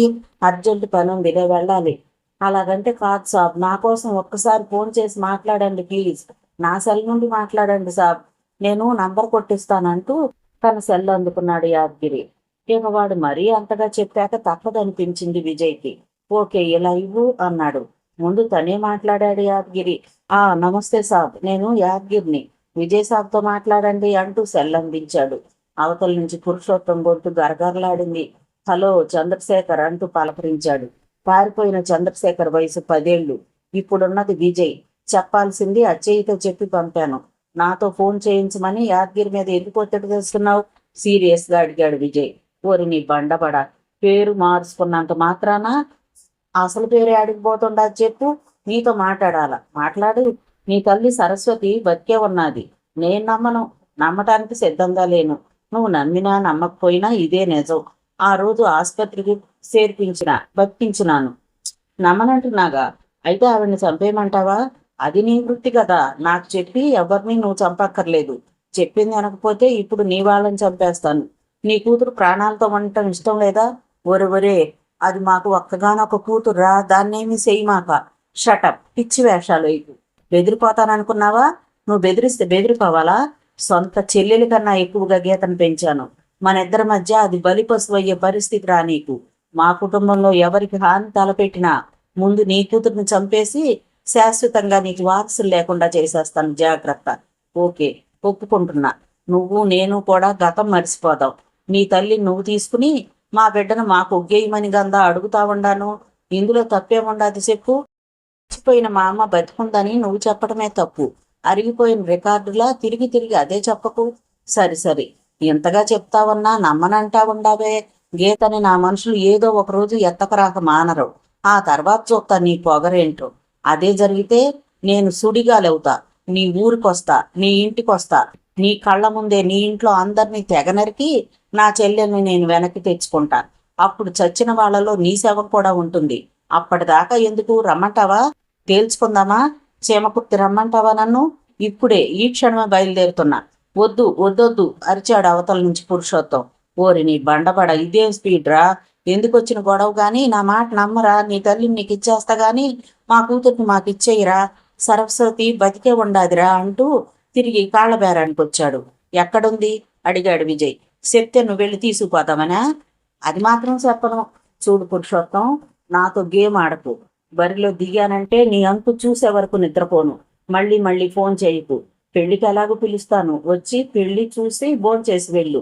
నాకు నువ్వు చేసిన అన్యాయానికి నేను నీకు ఏనాడో విధించిన శిక్ష. గీతకు మీరు ఎప్పటికీ తల్లిదండ్రులు కాలేరు. Good bye. పురుషోత్తం, నా చెల్లెలు గీత పెళ్లిలో కలుసుకున్నాం, గుడ్ బై అంటూ మరో మాటకి అవకాశం ఇవ్వకుండా లైన్ కట్ చేసి సెల్ ఫోన్ యాదగిరి చేతిలో పెట్టాడు విజయ్. యాదగిరి, నీకు ఇదే ఫస్ట్ అండ్ లాస్ట్ వార్నింగ్. ఇంకెప్పుడు ఆ పురుషోత్తంకి ఫోన్ చేయమని నా వద్దకు రాకు. వస్తానంటూ హెచ్చరించి బైక్ స్టార్ట్ చేసుకుని వెళ్ళిపోయాడు విజయ్. ఆ సమయంలో 2 కళ్ళు తమను క్లోజ్ గా గమనిస్తున్న సంగతి అటు విజయ్కి గాని ఇటు యాదగిరికి గాని తెలియదు. ఆ కళ్ళ తాలూకు మనిషి పరిమిత తల్లి శారదాదేవి. చేతిలో సెల్ ఫోన్ విసిరి నేలకేసి కొట్టాడు పురుషోత్తం. ఒకే ఒక్క దెబ్బ. ఖరీదైన సెల్ కొబ్బరికాయలా తగిలి ముక్కలు చెక్కలై గాల్లో తెగిరింది.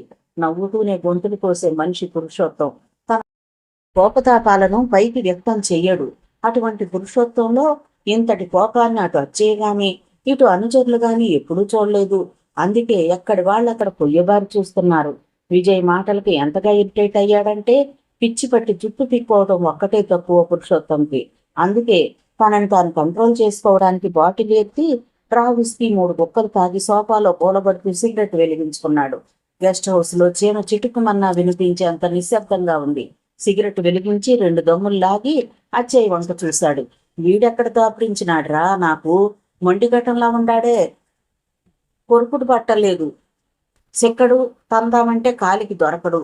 మేకు మాదిరిలాగా ఉండాడు గందరా. ఎన్ని ఆశలు పెట్టుకుని ఉండాన్రా. నా కూతుర్ని తెచ్చుకుని దాని కోట్ల ఆస్తి కట్నంగా ఇచ్చి ఎంపీ కొడుకునో పెద్ద ఇండస్ట్రియలిస్ట్ కొడుకునో తెచ్చి పెండ్లి చేద్దామని నేను చూస్తా ఉంటే ఆడే చేస్తాడట దానికి పెండ్లి. నా బిడ్డకు పెండ్లి చేయటానికి వాడేవడరా. ఊరందరికీ నేను మొగున్నైతే ఆ మొండా కొడుకు నాకు మొగ్గై కూసుండు. లాభం లేదురా బామ్మరిది. ఆ కుర్రనాయాల్ని మొక్కలుగా నరికి చంపేయాల అరిచాడు ఆవేశంగా. ఇలాంటి సందర్భాల్లో అచ్చయ్య కలగజేసుకుని వెంటనే మాట్లాడాడు. మాట్లాడితే కొంచెం తేడా పాడాలు వచ్చినా బావతో తనకు డేంజర్ అని అచ్చయ్యకు బాగా తెలుసు. అందుకే మౌనంగా విని ఊరుకున్నాడు. 10 సెకన్ల గ్యాప్ తర్వాత తిరిగి తనే మాట్లాడాడు పురుషోత్తం. అరే, నీ తల్లి సరస్వతి బతికే ఉందిరా అంటే నమ్మడేందిరా వీడు. పొరకరాని పొయ్య, ఆడి మాటే గాని మన మాట వినిపోడు అని అరిచాడు. ఇప్పుడు పెదవి విప్పాడు అచ్చయ్య. వినడు బావా, వాడు వినే కుర్రాడు కాదు. తనతో పాటు గుండెల్లో పగను కూడా పెంచుకున్నాడు. వాడిని లొంగదీయాలంటే ఆ కుటుంబంలో ఎవరో ఒకరిని ఎత్తుకు రావాలా అంటూ సలహా ఇచ్చాడు. అరే నువ్వు ఒకడివి అంటూ విసుగ్గా చూశాడు పురుషోత్తం. తన వాండ్లను ఏం చేసినా మన భగవద్గీతను చంపుతానంటూ ముందే హెచ్చరిక చేసినండ్రా అన్నాడు. చంపుతాడంటావా? చంపుతాడ్రా. పగ మాసడ్డది నాకు తెలుసుగా. ఆడు సానా తెలివైన కుర్రాడు, అసాధ్యుడు. మనం ఏమి చెయ్యలేమా? అదేరా ఆలోచన చేస్తా ఉండాను. వాళ్ళ ఆచూకీ తెలియనంత దాకా ఆడి తల్లి సరస్వతి బాగానే ఉండాది. తీరా ఆచూకీ తెలిసేసరికి జబ్బును పడి ఆసుపత్రి పాలైనది. వాడిని వచ్చి చూసిపోమని ఆసుపత్రి అడ్రస్ ఇస్తే నీ బతుకుశాడా. అప్పుడప్పుడు ఇలాంటి చెత్త ఐడియాలు ఇస్తావేంద్ర బామ్మర్ది. వరద నీరు ఆపాలంటే ఆనకట్ట ఎట్టనో ఆ చంద్రశేఖర్ గారిని ఆపాలంటే మనకున్న ఒకే ఒక్క ఆయుధం ఆడి తల్లి. అడ్రస్ ఇస్తే ఆడు ఊరుకుంటాడా? అందరినీ నరికి తీసుకుపోతాడు. ఆ మాట నిజమే బావా, కానీ మనకు మరో దారేది ఏదో ఉంటాదిరా బామ్మర్ది. అది దొరికేదాకా కాసు కూసోవాల తప్పదు. ఈ లోపల మనం ఓ పని చెయ్యాలిరా. చెప్పు బావా, ఏం చేద్దాం? నమ్మకమైన ఇద్దరిని పటాన్ చెరువు పంపించావు కదా. ఎవ్వరికి అనుమానం రాకుండా వాళ్ళిద్దరూ ఆడనే ఉండి అక్కడ హనుమాన్ కాలనీలో ఏం జరుగుతా ఉండాదో ఎప్పటికప్పుడు మనకు రిపోర్ట్ చెయ్యాల. ఆ ఏర్పాటు నేను చేస్తా బావా. వెంటనే చెయ్యి, చాలా ముఖ్యం. ఈ గొడవలేవి నీ అక్కకి చెప్పమాక అంటూ హెచ్చరించి సోఫాలోంచి లేచాడు పురుషోత్తం.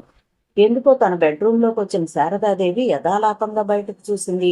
వాళ్ళిద్దరూ ఇంకా ఆ సోడా బంకు దగ్గరే కనిపించారు. శారదాదేవి అనుమానం మరింత బలపడింది. గంట క్రితం ఓసారి చూసింది. వాళ్ళిద్దరూ చాలాసేపటిగా ఆ వీధిలోనే తచ్చాడుతున్నారు.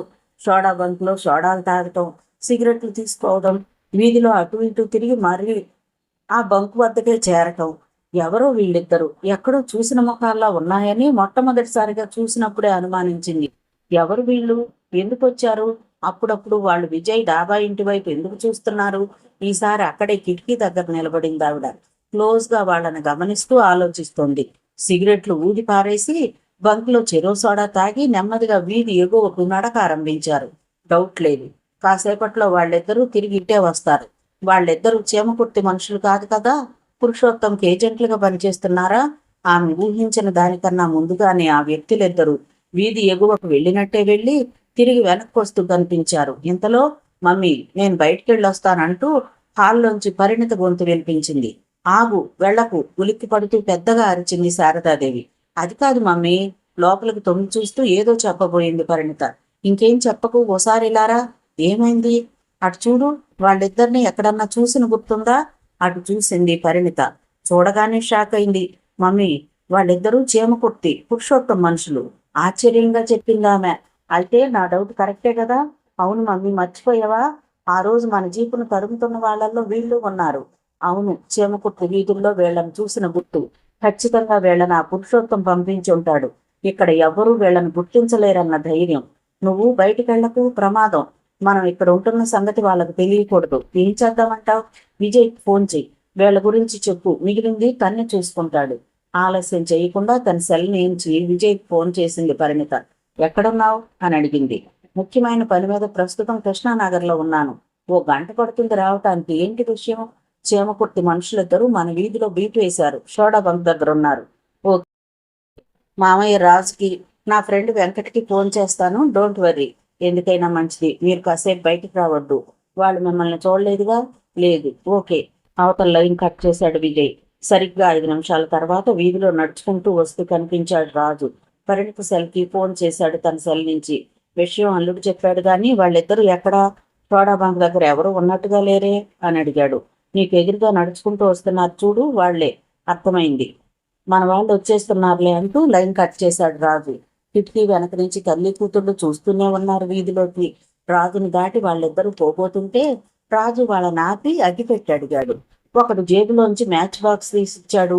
రాజు సిగరెట్ వెలిగించుకున్నాడు. ఇంతలో దుమ్ము తెరలు రేపుతూ దూసుకొచ్చింది వ్యాన్ ఒకటి. అది రాజు పక్కగా ఆగింది. వాళ్ళిద్దరూ అదిరిపడి కాలికి బుద్ధి చెప్పబోయారు. ఎక్కడికి పోతారు బే అంటూ ఇద్దరి షర్ట్ కాలర్లు పట్టుకుని ఆపేశాడు రాజు. వ్యాన్ నుంచి బిలబిల్లాడుతూ దూకారు 10 మంది కుర్రాళ్ళు. ఆగంతుకులిద్దరిని ఎత్తి వ్యాన్లో పడేశారు. రాజు కూడా లోనకు రాగానే డోర్ మూసుకుపోయింది. ఎంత వేగంగా వచ్చిందో అంతే వేగంగా అక్కడి నుంచి అదృశ్యమైపోయింది ఆ వ్యాన్. ఆ దృశ్యం చూశాక తల్లి కూతుళ్ళు తేలిగ్గా ఊపిరి తీసుకున్నారు. ఓకే మమ్మీ, ఇప్పుడు నేను వెళ్ళిరానా అడిగింది పరిణిత. వెళ్ళి త్వరగా వచ్చేయి అంది శారదాదేవి. అది ఒక పాడుపడిన కట్టడం లోపలి భాగం. విజయ్ కళ్ళజోడు తీసి జేబులోకి తోస్తూ లోపలికి ఎంటర్ అయ్యేసరికి 25-30 మంది యువకులు లోపలున్నారు. పట్టుకున్న ఆగంతుకులిద్దరూ నేల మీద పడున్నారు. అప్పటికే ఫుల్ పోటింగ్ పడిపోయింది వాళ్ళకి. ఏంటి మావా, ఏమన్నా నోరు విప్పారా? ముందుగా ఎదురైన రాజుని ప్రశ్నించాడు. లేదు, వీళ్ళు పరోడాల అల్లుడు. చావు దెబ్బలు తిన్నా తనకేమీ తెలియదు అంటున్నారు చెప్పాడు రాజు. అలాగా అంటూ వాళ్ళిద్దరిని చూశాడు. విజయ్ని చూడగానే వాళ్ళిద్దరూ కంగారు పడిపోతూ ఏడ్చేస్తూ, సార్ మీరే కాపాడాలి సార్, అన్యాయంగా తీసుకొచ్చి చంపేస్తున్నారండి, మాకేం తెలియదన్నా పట్టించుకోవడం లేదండి అని అరిచారు. యారా, నేనెవరో మీకు తెలియదు కదా అని అడిగాడు విజయ్. తెలీదు సార్, తెలీదు. నేనెవరో తెలియనప్పుడు కాపాడమని మీరు నన్నే ఎందుకు అడిగారు? అంటే నేను మీకు బాగా తెలుసు, కానీ మీ వివరాలు చెప్పడం మీకిష్టం లేదు. ఆల్ రైట్, మీరెవరైతే నాకెందుకు గాని. యారా వెంకట్, ఓ పని చెయ్యండి, వీళ్ళిద్దరిని చంపి చీమకుర్తికి పార్సిల్ పంపించేయండి. వీళ్ళ ముఖాలు చూస్తే పురుషోత్తం గుర్తుపట్టొచ్చులే. నేను వస్తాను అంటూ వచ్చినంత హడావుడిగాను వెనుదిరిగాడు విజయ్. అంతే, ఆగంతుకులిద్దరూ ఠారెత్తిపోయారు. లేని ఓటుకు తెచ్చుకుని ఒక్క దూకులో వచ్చి విజయ్ కాళ్ల మీద పడిపోయారు. వద్దు సార్, మమ్మల్ని చంపొద్దు, నిజం చెప్పేస్తాం అని అరిచారు. ఓకే, మీరు చెప్పింది అబద్ధం అని తెలిస్తే మాత్రం చస్తారు. మీ పేరేమిటి? ఓ చైర్ లాక్కుని కూర్చుంటూ అడిగాడు విజయ్. నా పేరు బద్రి, వీడి పేరు కాళీ చెప్పాడు. ఎరా, సినిమా పేర్లు చెప్పి తప్పించుకున్నావనా? లేదండి, మా అసలు పేర్లే సార్. ఎవరు పంపించారు మిమ్మల్ని? అచ్చయ్య పంపించాడండి. ఎందుకు పంపించాడు? ఎవరికి తెలియకుండా ఇక్కడే ఉంటూ ఇక్కడ విషయాలు తమకు రిపోర్ట్ చేయమని పంపించాడు సార్. ఎన్ని రోజులైంది వచ్చి? నిన్నే వచ్చాం సార్. ఇక్కడికి మాత్రం పొద్దుటే వచ్చాం. మీరు దొరికిపోయారు. ఇదే పరిస్థితిలో మీ వాళ్ళైతే ఏం చేస్తారు? చంపేస్తారు. కానీ భయపడకండి, మిమ్మల్ని చంపం. మీరు వెనక్కి చీమకుర్తి వెళ్ళిపోండి. తెల్లవారేసరికి మీరు ఇక్కడ కనపడకూడదు. కనిపిస్తే మా వాళ్ళు చంపేస్తారు. కనపడం సాబ్, ఈ రాత్రికే మేము వెళ్ళిపోతాం. వెళ్ళిపోండి. మీ బాస్ పురుషోత్తంకి ఆడి బామ్మరిది అచ్చయ్యకు నా మాటగా చెప్పండి. ఇంకోసారి వాళ్ళ మనుషులు మా ఏరియాలో కనపడితే మా కుర్రాళ్ళు చీమకుర్తొచ్చి బాంబులతో వాళ్ళ ఆస్తులను సర్వనాశనం చేస్తారు. ఒళ్ళు దగ్గర పెట్టుకోమని చెప్పానని చెప్పండి. వెళ్ళిపోండి. మామా, ఇక వాళ్ళని వదిలేయండి అని చెప్పి వచ్చినంత వేగంగాను బయటకు వెళ్ళిపోయాడు విజయ్. ఆ రోజు ఆదివారం. సహజంగానే ఆదివారం అంటే అందరికీ ఇష్టమైన రోజు. ఎందుకంటే ఆ రోజు మనకు సెలవు రోజు కాబట్టి. ఉద్యోగస్తులే కాదు, వ్యాపారస్తులు, ఇతర వర్గాలకు చెందిన వారు కూడా ఆదివారం రాగానే ఎన్ని పనులున్నా పక్కన పెట్టి ఫ్యామిలీతో పక్కాగా విందు భోజనాలు, సినిమాలు, షికార్లతో క్షేపం చేయాలని చూస్తారు. వెంకట సుబ్బమ్మ గారింట్లో ఇలా ఆదివారాలకు ప్రత్యేకమైన ప్రాధాన్యత అంటూ ఏదీ లేదు. కాస్త ఆలస్యంగా లేస్తాడు విజయ్. ఇదొక్కటే వ్యత్యాసం. ప్రతిరోజు 5 గంటలకే లేచి అరగంట జాగింగ్, అరగంట మార్షల్ ఆర్ట్స్ ప్రాక్టీసు, స్నానం, పూజ మొదలైన కార్యక్రమాలు ముగించుకుని 7 గంటలకు రెడీ అయిపోతాడు. కానీ ఆదివారం మాత్రం అన్నీ పక్కన పడేసి 8 గంటల వరకు నిశ్చింతగా నిద్రపోతాడు. అందుకే ఆ ఒక్కరోజు అతను రెడీ అయ్యి బయటకు వచ్చేసరికి 9:30 దాటిపోతుంది సమయం.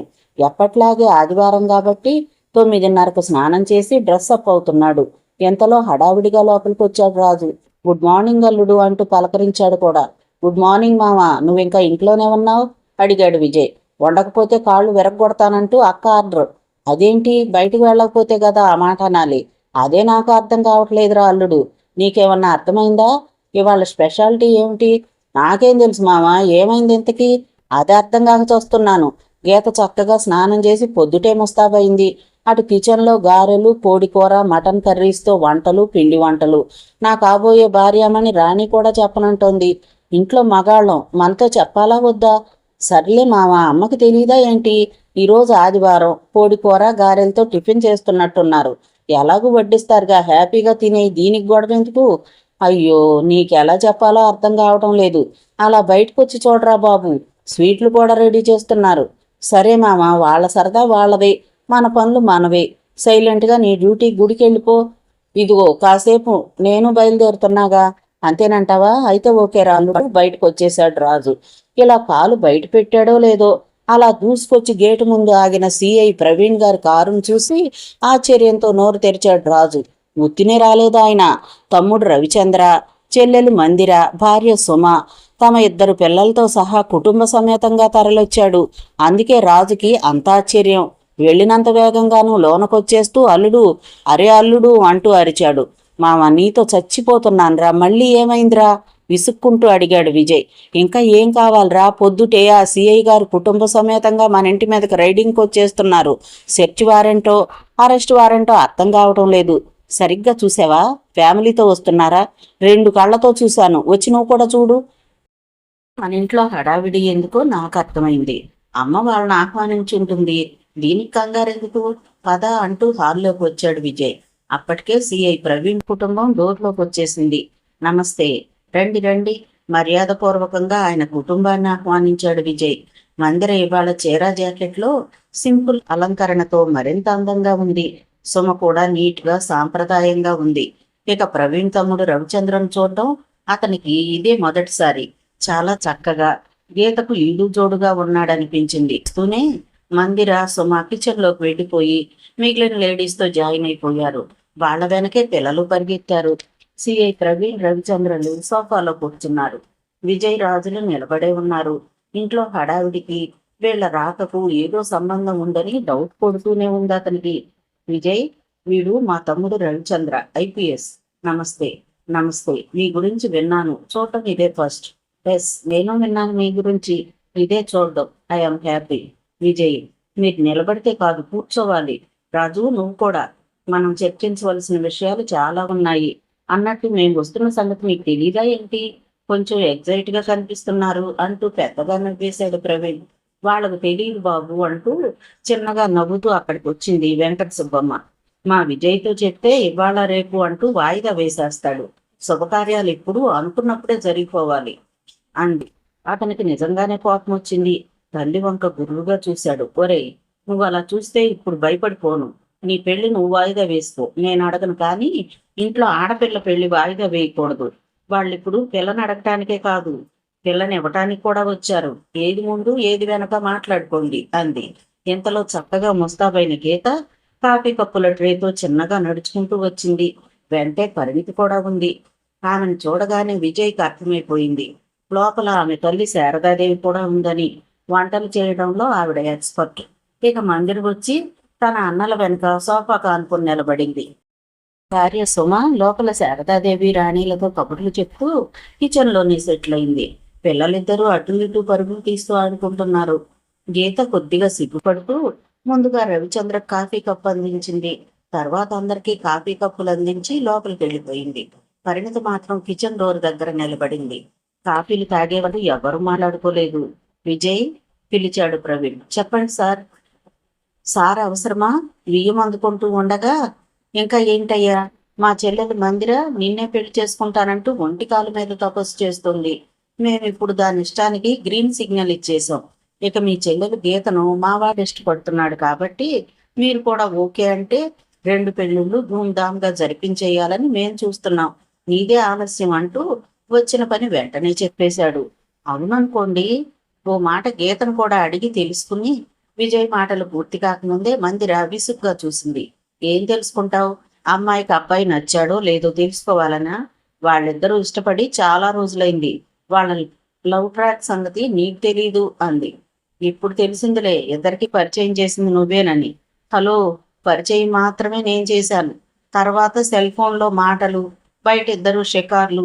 నీ చెల్లెలు నీకన్నా ఫాస్ట్ బాబు, నువ్వే సొద్దపప్పు అంటూ వెక్కిరించింది మందిర. అనుకోకుండా విజయ్ చూపులు అటు పరిణిత వైపు తిరిగాయి. పెదవుల మీద దూర చిరునవ్వు.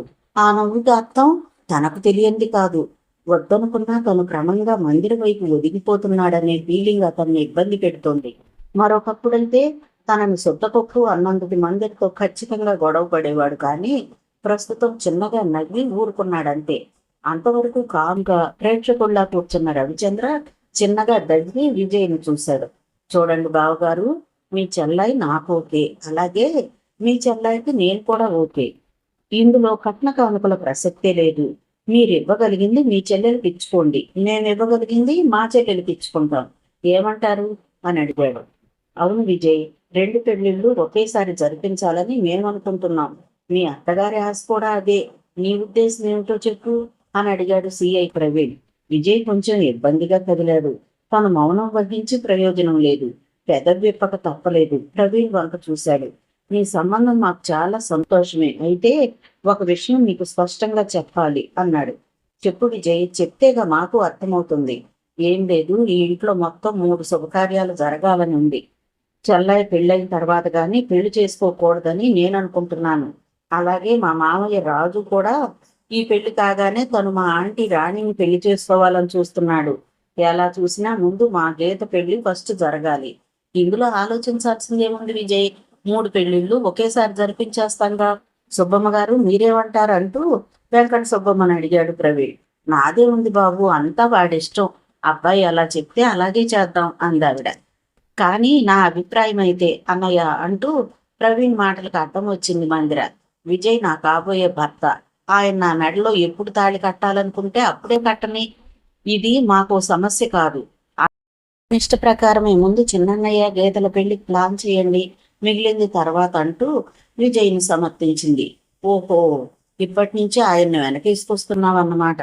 హలో భార్యమణి, మా చెల్లెల్ని చూసైనా నేర్చుకో అన్నాడు భార్యతో నవ్వుతూ. అవునవును, ఈ చెల్లెలు చెప్తేనేగా మీరు నాకు తాళి కట్టారు. అన్నయ్యలంతా ఇంతేలే, చెల్లెలి పక్షపాతం అంది గడుసుగా ఆవిడ. ఒక్కసారిగా నవ్వులు విరిశాయి అక్కడ. కాసేపు చర్చల తర్వాత విజయ్ ఇష్ట ప్రకారమే గీతా రవిచంద్రల పెళ్లి ముందుగా జరిపించేలా నిర్ణయం తీసుకుని అప్పటికప్పుడు పురోహితుడిని పిలిపించి లగ్నపత్రిక రాయించుకుని తాంబూలాలు మార్చుకున్నారు. ఈ కార్యక్రమం అంతా పూర్తయ్యేసరికి మధ్యాహ్నం 1 గంట కావచ్చింది సమయం. అంతా భోజనాలకు లేచారు. విందు భోజనాలని వేరే చెప్పక్కర్లేదుగా.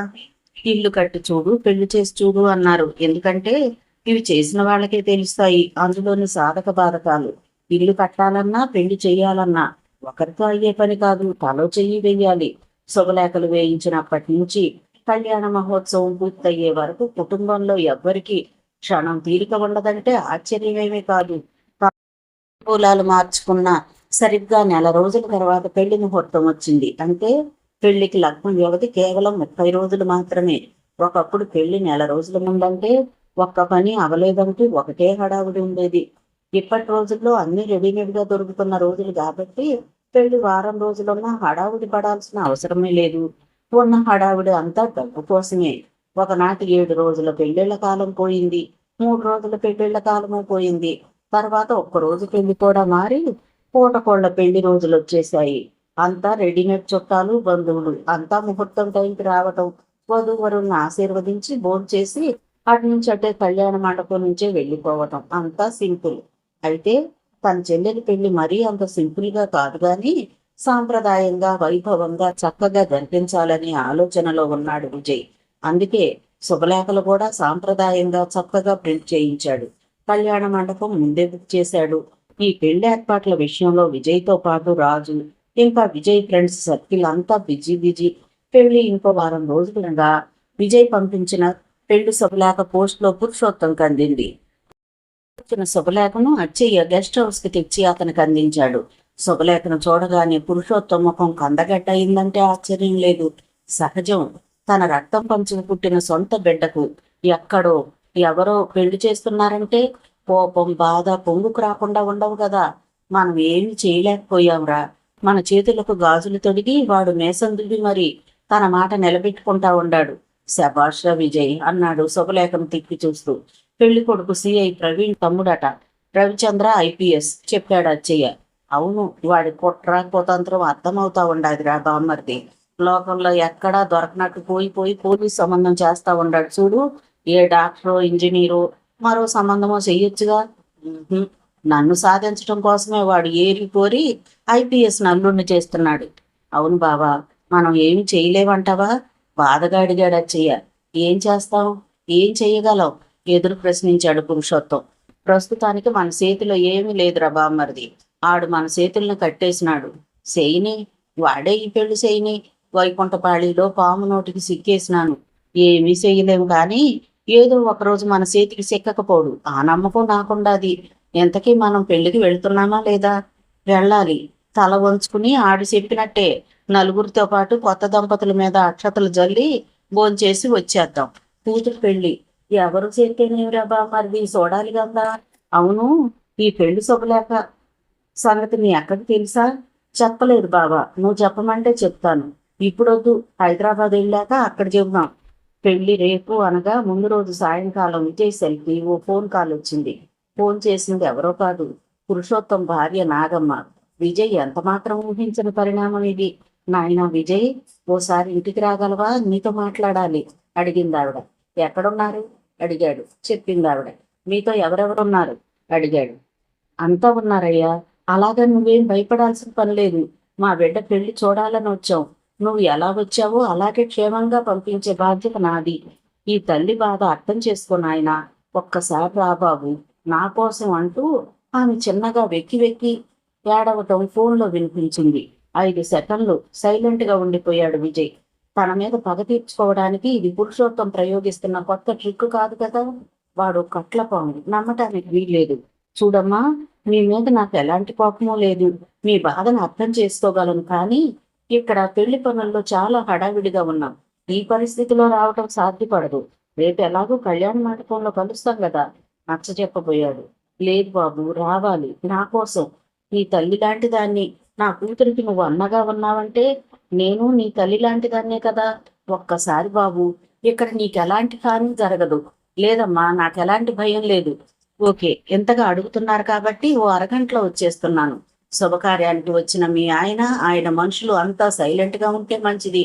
నెత్తురు చిందే పరిస్థితి రానివద్దని చెప్పమ్మా. ఆ పరిస్థితి వస్తే ఒక్కడు మిగలడు. అందరిని చంపేస్తాను. ఇది అర్థం చేసుకుంటే మంచిది. అరగంటలో మీ ముందుంటానని చెప్పి లైన్ కట్ చేశాడు విజయ్. ఎవర్రా అల్లుడు? పక్కనున్న రాజు అడిగాడు. పురుషోత్తం భార్య నాగమ్మ చెప్పాడు. అయితే వాళ్ళంతా పెళ్లి చూడడానికి వచ్చారన్నమాట. వస్తారు, నాకు తెలుసు. నాతో మాట్లాడాలంటోంది ఆవిడ. ఓసారి అటు వెళ్ళొస్తానంటూ బయటకు బయలుదేరబోయాడు. నీకు మతుందా? కోపంతో పెద్దగా అరిచాడు రాజు. ఇప్పుడున్న పరిస్థితిలో అక్కడికి వెళ్ళటం అంత ముఖ్యమా? వాళ్ళు ఎక్కడున్నారు అడిగాడు. చెప్పాడు విజయ్. రాజు కంగారుగా చూశాడు. వద్దురా అల్లుడు, తను పిలిస్తే రావని పెళ్ళాం చేత ఫోన్ చేయించాడు ఆ పురుషోత్తం. నీ మీద ఏదో కుట్రకు పథకం వేశాడు, వెళ్ళొద్దు నచ్చ చెప్పబోయాడు. లేదు మామ, వెళ్ళాలి. వాడు నన్నేం చేయలేడు, డోంట్ వర్రీ. ఓ గంటలో వచ్చేస్తాను. మరో మాటకు అవకాశం ఇవ్వకుండా బైక్ స్టార్ట్ చేసుకుని వెళ్ళిపోయాడు విజయ్. రాజు వదలలేదు. సెల్ అందుకుని తమ ఫ్రెండ్ సర్కిల్కి ఫోన్ చేశాడు. పురుషోత్తం భార్య నాగమ్మ చెప్పిన అడ్రస్ కు తన బైక్ మీద విజయ్ చేరుకునేసరికి సాయంత్రం 4 గంటలు. అది అధునాతనమైన అతి సుందరమైన భవంతి. చుట్టూ విశాలమైన కాంపౌండ్, లోపల చక్కని గార్డెన్ ఉంది. ఎత్తైన గేటు ఉంది. గేటు ముందు 2 రఫ్ సాల్తీలు కాపలా ఉన్నాయి. కొంచెం ఎత్తైన ప్రదేశంలో ఉందా కట్టడం. 2 మెలికలు తిరిగి పైకి వెళ్లి ఆ కట్టడం ముందు నుంచే అవతల డౌన్లోకి పోతోంది ఆ రోడ్డు. విజయ్ సరాసరి గేటు ముందుకొచ్చి అక్కడే బైక్ స్టాండ్ లాక్ చేశాడు. కాపలా వాళ్ళకి తెలియకుండా సరాసరి గేట్లోంచి లోపలకు పోబోయాడు. ఏయ్, ఎవరు నువ్వు, ఆగక్కడా అంటూ కాపలా వాళ్ళెద్దరూ అర్జెంటుగా విజయ్ మార్గానికి అడ్డం వచ్చేశారు. అలా రావటం ఎంత ప్రమాదమో వచ్చిన తర్వాత గానీ అర్థం కాలేదు. ఒకడి ముక్కు పగిలింది, రెండోవాడి దవడ చిట్లుంది. దారుణంగా అరుస్తూ విరుచుకు పడిపోయారిద్దరు. నన్ను రమ్మని ఫోన్ చేసిన వాళ్ళు నేను వస్తానని మీతో చెప్పకపోతే అది నా పొరపాటు కాదు. ఇంకెప్పుడు నా దారికి అడ్డొచ్చే ప్రయత్నాలు చేయకండి అని వాళ్ళిద్దరికీ వార్నింగ్ ఇస్తూ చెరచెర చిరుతపుల్లా పోర్టుకో వైపుగా అడుగులేశాడు. ఇంతలో అచ్చయ్య హడావుడిగా అతనికి ఎదురొచ్చేశాడు. జరిగిన దానికి నొచ్చుకుంటున్నట్టుగా చూస్తూ, సారీ విజయ్, గేటు దగ్గర వాళ్ళని హెచ్చరించడం నేను మర్చిపోయాను. అక్కా బావ నీకోసం ఎదురు చూస్తున్నారు, రారా అంటూ కట్టడంలోకి దారి తీశాడు. అచ్చయ్య, నీకు అబద్ధాలు అచ్చిరావయ్యా. పద్మవ్యూహంలోకి అభిమన్యుడు అడుగు పెట్టినట్టు నేను ఈ ఇంట్లోకి అడుగు పెడుతున్నానని నాకు తెలుసు. రిస్క్ తీసుకుని ఎందుకు వస్తున్నానో తెలుసా? ఓ కన్న తల్లి ఆవేదన నాకు శాపం కాకూడదని. ఇది సాటుగా తీసుకుని ట్రిక్స్ ప్లే చేయాలని చూడకు. తర్వాత విచారించే టైం కూడా మీకుండదు. అతన్ని అనుసరిస్తూనే హెచ్చరించాడు విజయ్. ఆ డౌటే వద్దు, ఎలాంటి ట్రిక్లు లేవు. పొరపాటు జరిగితే మా అక్క క్షమించదు. Please come in. చాలా సాదరంగా మర్యాదపూర్వకంగా విజయ్ను లోపలికి ఆహ్వానించాడు అచ్చయ్య. బయట కాంపౌండ్లో పురుషోత్తం మనుషులు చాలా మంది కనిపిస్తున్నారు కానీ లోపల ఎవ్వరూ లేరు. హాలు నిర్మానుష్యంగా ఉంది. ఇటు చూసినా ఖరీదైన ఫర్నిచర్, చక్కని డెకరేషన్తో ఆ హాలు ఇంద్రభవనంలా ఉంది. కూర్చో, మా అక్కను పిలుస్తానంటూ విజయ్ని సోఫాలో కూర్చోబెట్టి లోపలికి వెళ్ళాడు అచ్చయ్య. అతను వెళ్ళిన 2వ నిమిషంలో కళ్ళు తుడుచుకుంటూ హాల్లోకి వచ్చింది నాగమ్మ.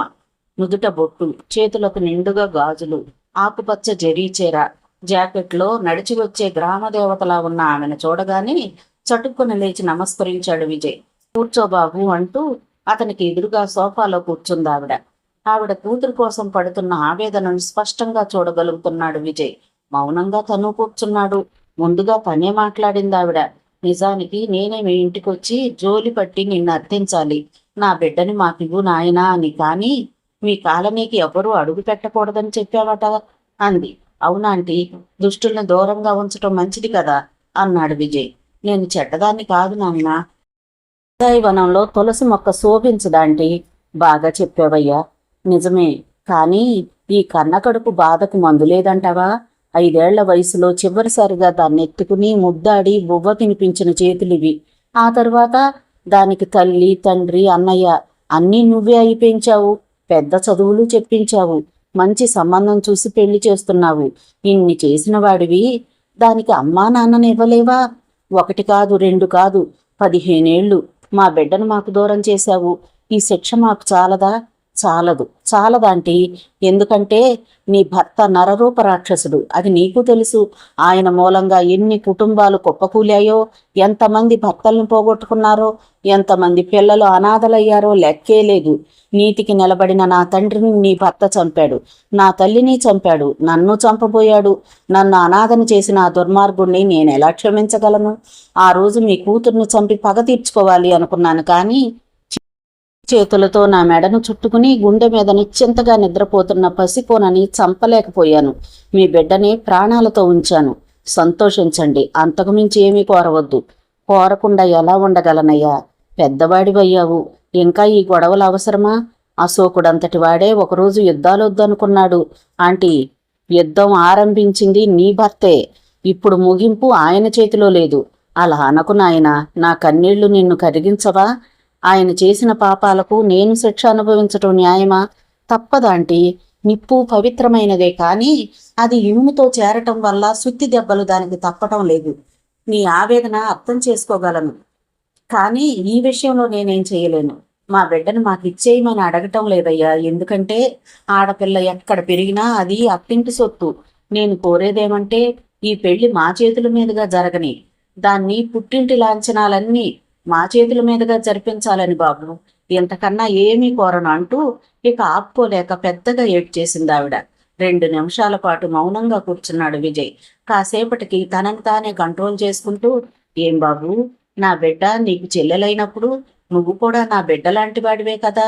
ఈ అమ్మ ఆర్తిని అర్థం చేసుకోలేవా? చచ్చే లోపల దాని చేత అమ్మా అని పిలిపించుకోలేనా? దాని పెళ్లి మా చేతుల మీదుగా జరిపించలేమా అని అడిగింది కన్నీళ్లతో. భారంగా నిట్టూరుస్తూ లేచాడు విజయ్. ఆంటీ, నీ భర్త నాకు వేసిన శిక్ష కన్నా నేను మీకు విధించిన శిక్ష చిన్నది, చాలా చిన్నది. మీకు చెప్పి ఈ పెళ్లి చేస్తున్నాను.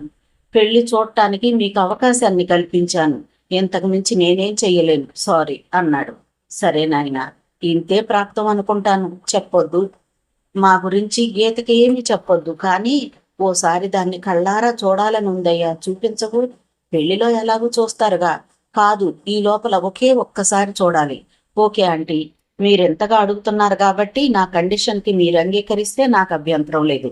చెప్పు నాయనా, ఏంటా కండిషన్? మీరొక్కరే రావాలి, వేరే ఎవ్వరూ రాకూడదు. అలాగే గీతతో మీరు మాట్లాడొచ్చు, కానీ మీరెవరో తనకి చెప్పకూడదు. రేపు ఉదయం కారు పంపిస్తాను, ఈ పూట వీలు కాదా? విజయ్ ఏదో చెప్పబోయాడు. ఇంతలో పురుషోత్తం అచ్చయ్యల హాల్లోకి రావటం చూసి కాసేపు మౌనంగా ఉండిపోయాడు. ఇదిగో విజయ్, మీ మాటలు వింటూనే ఉండాను గాని నీకు తల్లి కావాలా వద్దా చెప్పు, వస్తూనే అడిగాడు పురుషోత్తం. నా తల్లిని గుర్తు చేసి రెచ్చగొట్టకు, పరిణామం చాలా తీవ్రంగా ఉంటుంది, కటువుగా హెచ్చరించాడు విజయ్. ఓరి నీ బండబడ, నేనెక్కడ రెచ్చగొట్టానయ్యా? ఉన్నమాట అంటున్నాను. నీ తల్లి బతికే ఉండాది. ఆ రోజు ఒక్కపోటే పొడిసినా నువ్వు పారిపోయాక నీ చేతిలో చిక్కిన బిడ్డను విడిపించుకోవాలంటే నీ తల్లి బతికుండాలని వెంటనే ఆసుపత్రిలో బతికించిన సరస్వతి బతికే ఉండాది. ఆగిపోయిన రికార్డులా తిరిగి తిరిగి ఎందుకు చెప్తావు? నిజంగా నా తల్లి బ్రతుకుంటే చూపించు, ఆలస్యం దేనికి? నిజమే, ఆలస్యం చేయాల్సిన పని లేదు, కానీ మా బ్యాడ్ టైం, ఆవిడ ఆరోగ్యం బాగాలేదు, ఆసుపత్రిలో ఉండాలి. డాక్టర్లు మమ్మల్ని కూడా చూడనేయటం లేదు, కానీ ప్రాణాపాయం లేదు అన్నారు. ఆపుతావా? ఇది కూడా చెప్పిన కదేగా, ఇక నాకు చెప్పకు, నేను వెళ్ళిపోతున్నా అంటూ బయలుదేరాడు విజయ్. చూస్తే నువ్వు కుర్రాడివి, నీకేం తెలుసునని ఎట్టా మిడిసిపడతా ఉండవు? కోపంగా దబాయించాడు పురుషోత్తం. చివ్వున వెనుదిరిగాడు విజయ్. ఏం తెలియదనుకుంటున్నావు? సూటిగా అడిగాడు. పెళ్ళంటే తెలియదంటా ఉండాలి. మొన్న రామనవమికి జరిగే సీతారాముల పెండ్లు అనుకుంటున్నావా, లేక ఊళ్ళో జరిగే అమ్మోరి జాతర అనుకుంటున్నావా? ఆడపిల్ల పెండ్లి, అది మర్చిపోకు. నాకు గుర్తుంది పురుషోత్తం, నీ ప్రాబ్లం ఏంటి? ఏమిటా? పెళ్లిలో అల్లుడి కాళ్ళు కడిగి కన్యాదానం చెయ్యాలయ్యా, ఎవరు చేస్తారు? నువ్వా? పెళ్లిగాడి కుర్రాడివి, నీ మామ రాజు చేస్తాడా? ఆడికి పెళ్ళే కాలేదాయే. ఇక మిమ్మల్ని సాకిన మీ అమ్మ పాపం, ఆవిడికి మొగుడే లేడాయే. అయినా అమ్మ బాబు బతికొండంగా ఎవరో ఆ పని చేయటం పద్ధతి కాదు, అర్థం కాలా?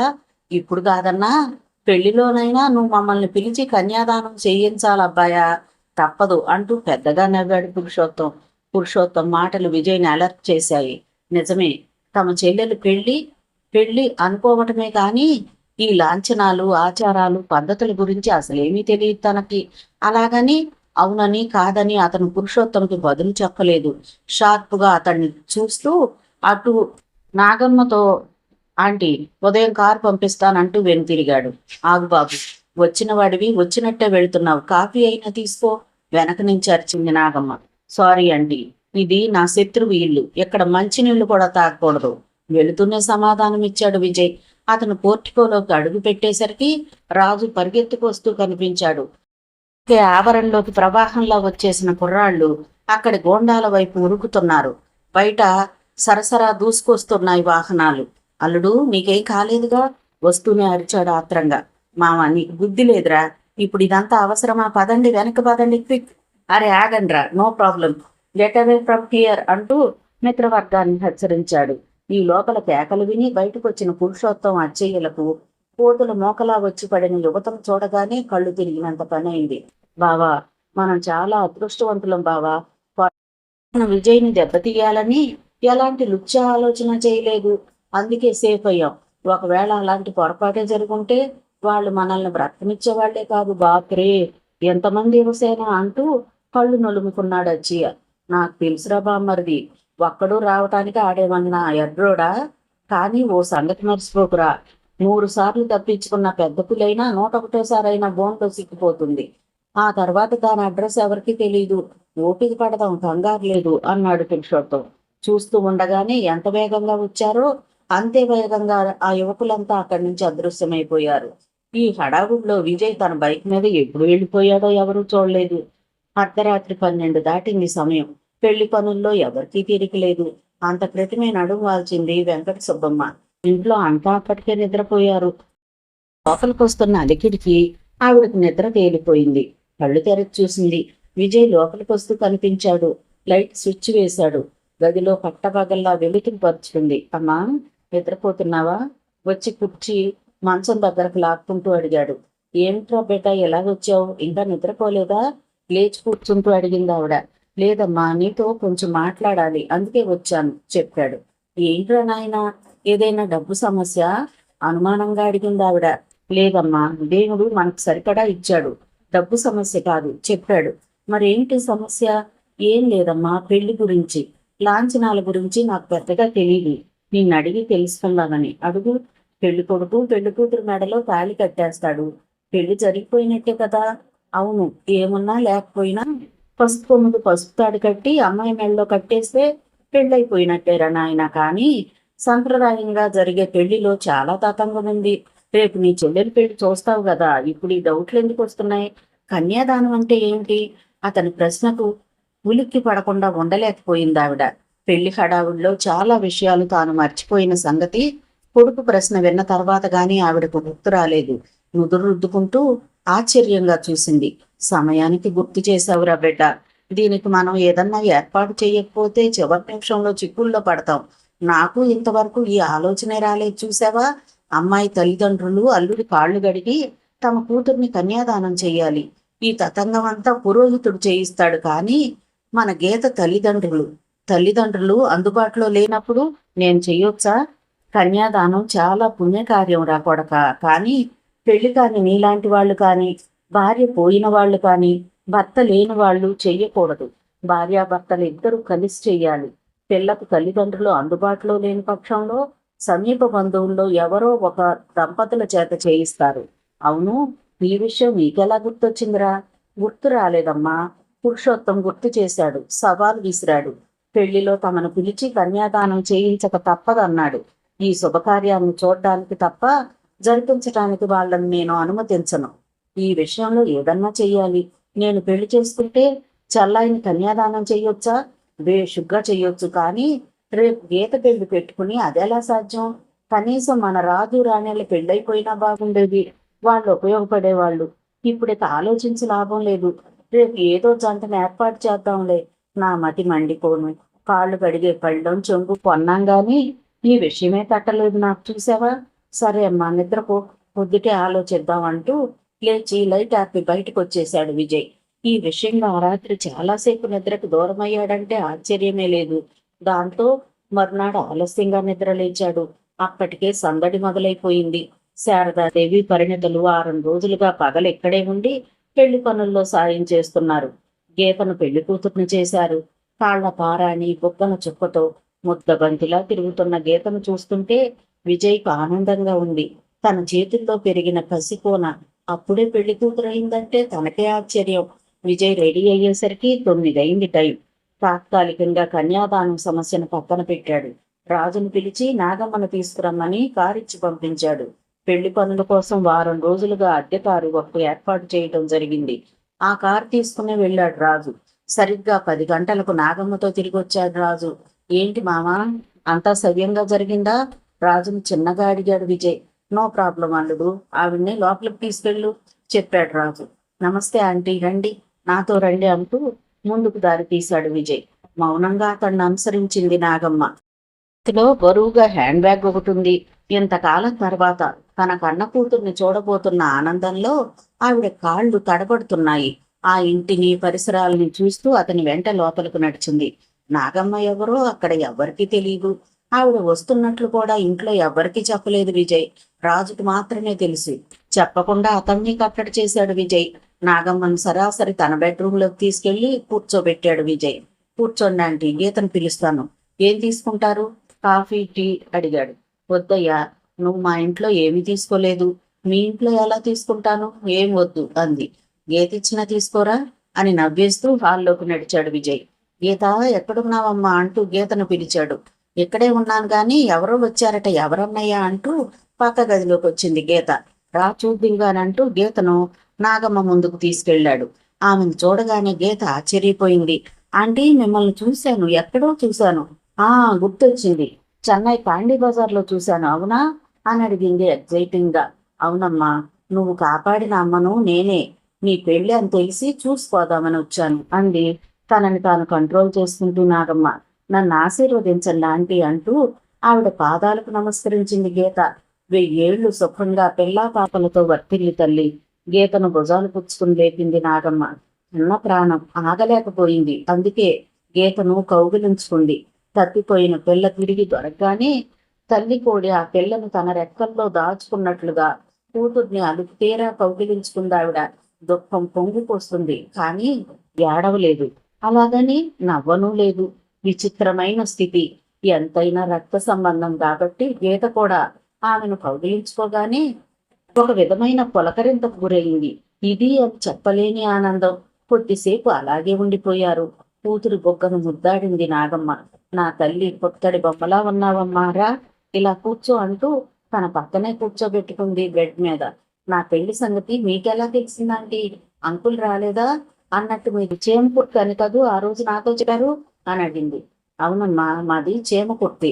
అంకుల్ వచ్చారు, పెళ్లికి వస్తాంగా. నాకే ముందుగా నిన్నోసారి చూడాలి అనిపించింది, వచ్చాను అందామె. అంతవరకు ప్రేక్షకుల్లా నిలబడున్నాడు విజయ్. అమ్మ గీత, నిన్ను చూడాలని వచ్చారు కదా, కాఫీ టీ ఏమైనా ఇవ్వవా గుర్తు చేశాడు. అయ్యో మర్చిపోయాను, ఒక్క నిమిషం అంటే ఇప్పుడే వచ్చేస్తానంటూ లేచి బయటకు పరిగెత్తింది గీత. ఇంతలో ఎవరో వచ్చారని తెలిసి వెంకట సుబ్బమ్మ లోపలికి వచ్చింది. విజయ్ చిన్నగా నవ్వాడు. ఆంటీ, మా అమ్మగారు వెంకట సుబ్బమ్మ. అమ్మా, నాగమ్మ గారు, పురుషోత్తం గారి భార్య అంటూ ఒకరినొకరికి పరిచయం చేశాడు. వెంకట సుబ్బమ్మకి అంతకు మించి చెప్పాల్సిన అవసరం లేకపోయింది. ఆమె షాక్ అయింది. ఆవిడ ఇక్కడికి వస్తుందని ఊహించలేదు. ఆశ్చర్యం నుండి తేరుకుంటూ నమస్కారం అంది. అదృష్టవంతురాలివి సుబ్బమ్మ గారు, మీకు రత్నాల్లాంటి బిడ్డలు అంది నాగమ్మ. అది అభినందనం వెక్కిరింపో సుబ్బమ్మకు అర్థం కాలేదు. కానీ తనకేమీ తెలియనట్టే నటిస్తూ, అంతా పైవాడి దయ తల్లి, మన చేతుల్లో ఏమీ లేదు కదా. మిమ్మల్ని చూడడం మాకు చాలా సంతోషంగా ఉంది. మాట్లాడుతూ ఉండండి, ఇప్పుడే వస్తానంటూ బయటకు వచ్చేసింది ఆవిడ. ఇక్కడ గీతకు తప్ప మా వాళ్ళందరికీ మీ గురించి తెలుసు. మీరు దయచేసి ఎగ్జైట్ కాకుండా ఉండాలి ప్లీజ్. ఆవిడ కళ్ళు తుడుచుకోవటం గమనించి హెచ్చరించాడు అతను. అలాగే అన్నట్లుగా తల ఊపిందామె. గీత కొన్ని స్వీట్స్, కూల్ డ్రింక్ బాటిల్తో లోపలికి వచ్చింది. నాగమ్మ వద్దన్నా వినకుండా తనే ఆమె నోటికి స్వీట్ అందించింది. వద్దు వద్దు అంటూనే కూతురు చేత్తో 4 స్వీట్స్ తిని డ్రింక్ తాగింది ఆవిడ. నీ మాట నేను విన్నాను కాబట్టి నా మాట నువ్వు వినాలి. ఇలా కూర్చో అంటూ కూతుర్ని పక్కన కూర్చోబెట్టుకుంది నాగమ్మ. తన హ్యాండ్ బ్యాగ్ లోంచి బరువుగా ఉన్న ఒక దంతపు నగల పెట్టిని బయటకు తీసింది. కూతురితో కబుర్లు చెప్తూనే ఒక్కో నగ తీసి అలంకరణ చేయటం ఆరంభించింది. ఆంటీ, ఇవన్నీ రోల్డ్ గోల్డ్ కదూ అమాయకంగా అడిగింది గీత. అంది యథాలాపంగా ఆవిడ. విజయ్కి ఇది నచ్చలేదు. ఆంటీ ప్లీజ్, ఇవేమీ వద్దు అన్నాడు. నా నాపకయ్యా, ఈ సంతోషాన్ని కూడా నాకు దూరం చెయ్యతూ అందాను. ఇక వాదించలేదు అతను. గీత 2 చేతులకు బంగారు గాజులు, చెవులకు రవ్వల దిద్దులు, భుజాలకు వంకీలు, మెడలో డైమండ్ నెక్లెస్, 8 పేటల బంగారు గొలుసు, నడుముకి వడ్డాణం, పాదాలకు బంగారు పట్టీలు, 8 వేళ్లకు డైమండ్ ఉంగరాలు. ఇక అలంకరణకి పాపిట పక్కలకి ఇలా కూతుర్ని బంగారు ఆభరణాలతో తన చేతులతో అలంకరించింది ఆవిడ. ఎంత తక్కువగా చూసినా 30 లక్షల విలువైన బంగారు ఆభరణాలతో ఇప్పుడు మెరిసిపోతోంది గీత. అలంకరణ పూర్తయి అద్దంలో చూసుకున్నాక గీతకు అర్థమైపోయింది, అవి రోడ్డు గోల్డ్ కాదు, ఖరీదైన నగలని. ఆంటీ, ఇవి బంగారు నగలు, ఇవన్నీ నాకెందుకు ఇస్తున్నారు నమ్మలేనట్లుగా అడిగింది. ఎందుకంటే నా ప్రాణాలు కాపాడావు, అందుకు ప్రతిగా నేను ఇస్తున్న చిన్న కానుక. ఇది నీకోసం పట్టుచీర, జాకెట్, నీ పెళ్లి బట్టలు అంటూ 1,00,000 పైగా విలువ చేసే బంగారు జరీతో కళ్ళు చెదిరేలా ఉన్న చీర, జాకెట్ను కూతురు చేతిలో ఉంచింది నాగమ్మ. తాను తెచ్చిన హ్యాండ్ బ్యాగ్ను అక్కడే వదిలేసింది. వద్దంటీ ప్లీజ్, మీరు నా పెళ్లికి వచ్చారు, అదే సంతోషం, ఇవేమి వద్దు అంటూ నగలు తీసేయబోయింది గీత. నాగమ్మ బాధగా విజయ్ వంక చూసింది. ఆవిడ మనస్సు నొప్పించడం మంచిది కాదనిపించింది అతనికి. వాళ్ళ ఆస్తికి వారసురాలు గీత. కన్న తల్లి నుంచి తీసుకునే హక్కు గీతకు ఉంది.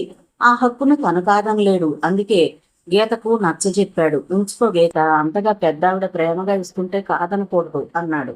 ఓకే అన్నయ్య, నువ్వు చెప్పావు కాబట్టి ఓకే. Thanks aunty. ఉత్సాహంగా నాగమ్మ బొగ్గ మీద ముట్టించింది గీత. ఆ మాత్రానికే ఆ తల్లి మనసు ఆనందంతో పొంగిపోయింది. ఇక అరమరికలు లేకుండా ఓసారి ఇల్లంతా తిరిగి చూసొచ్చింది. ఇంట్లో వెంకట సుబ్బమ్మను, రాణిని, శారదాదేవిని, పరిణితను అందరితోనూ మాట కలిపి ఓ గంట ఇంట్లో కూతురుతో కులాసాగా గడిపింది. శారదాదేవి పరిణిత గురించి నాగమ్మకు తెలియదు. నాగమ్మను ఆ తల్లి కూతుళ్ళు చూడలేదు. ఆ ధైర్యంతోనే తమ పేర్లు చెప్పకుండా శారదాదేవి పరిణితలు తప్పించుకున్నారు. 11 గంటలకు రాజు నాగమ్మను కారులో తీసుకెళ్లి డ్రాప్ చేసి వచ్చాడు. మిగతా కథ తరువాత భాగంలో చూద్దామండి. కథ విన్నందుకు ధన్యవాదాలు. ఈ నవల మీకు నచ్చితే ఒక లైక్ చేయండి, షేర్ చేయండి, నా ఛానల్ని సబ్స్క్రైబ్ చేసుకోండి, నన్ను సపోర్ట్ చేయండి. మీరు ఇచ్చే ఒక్క లైక్ నాకు, నా ఛానల్కి ఎంతో సపోర్ట్ని ఇస్తుందండి. మీ యొక్క విలువైన అమూల్యమైన సలహాలని, సూచనల్ని కామెంట్ రూపంలో తెలియజేయండి. Thank you. ఉంటానండి.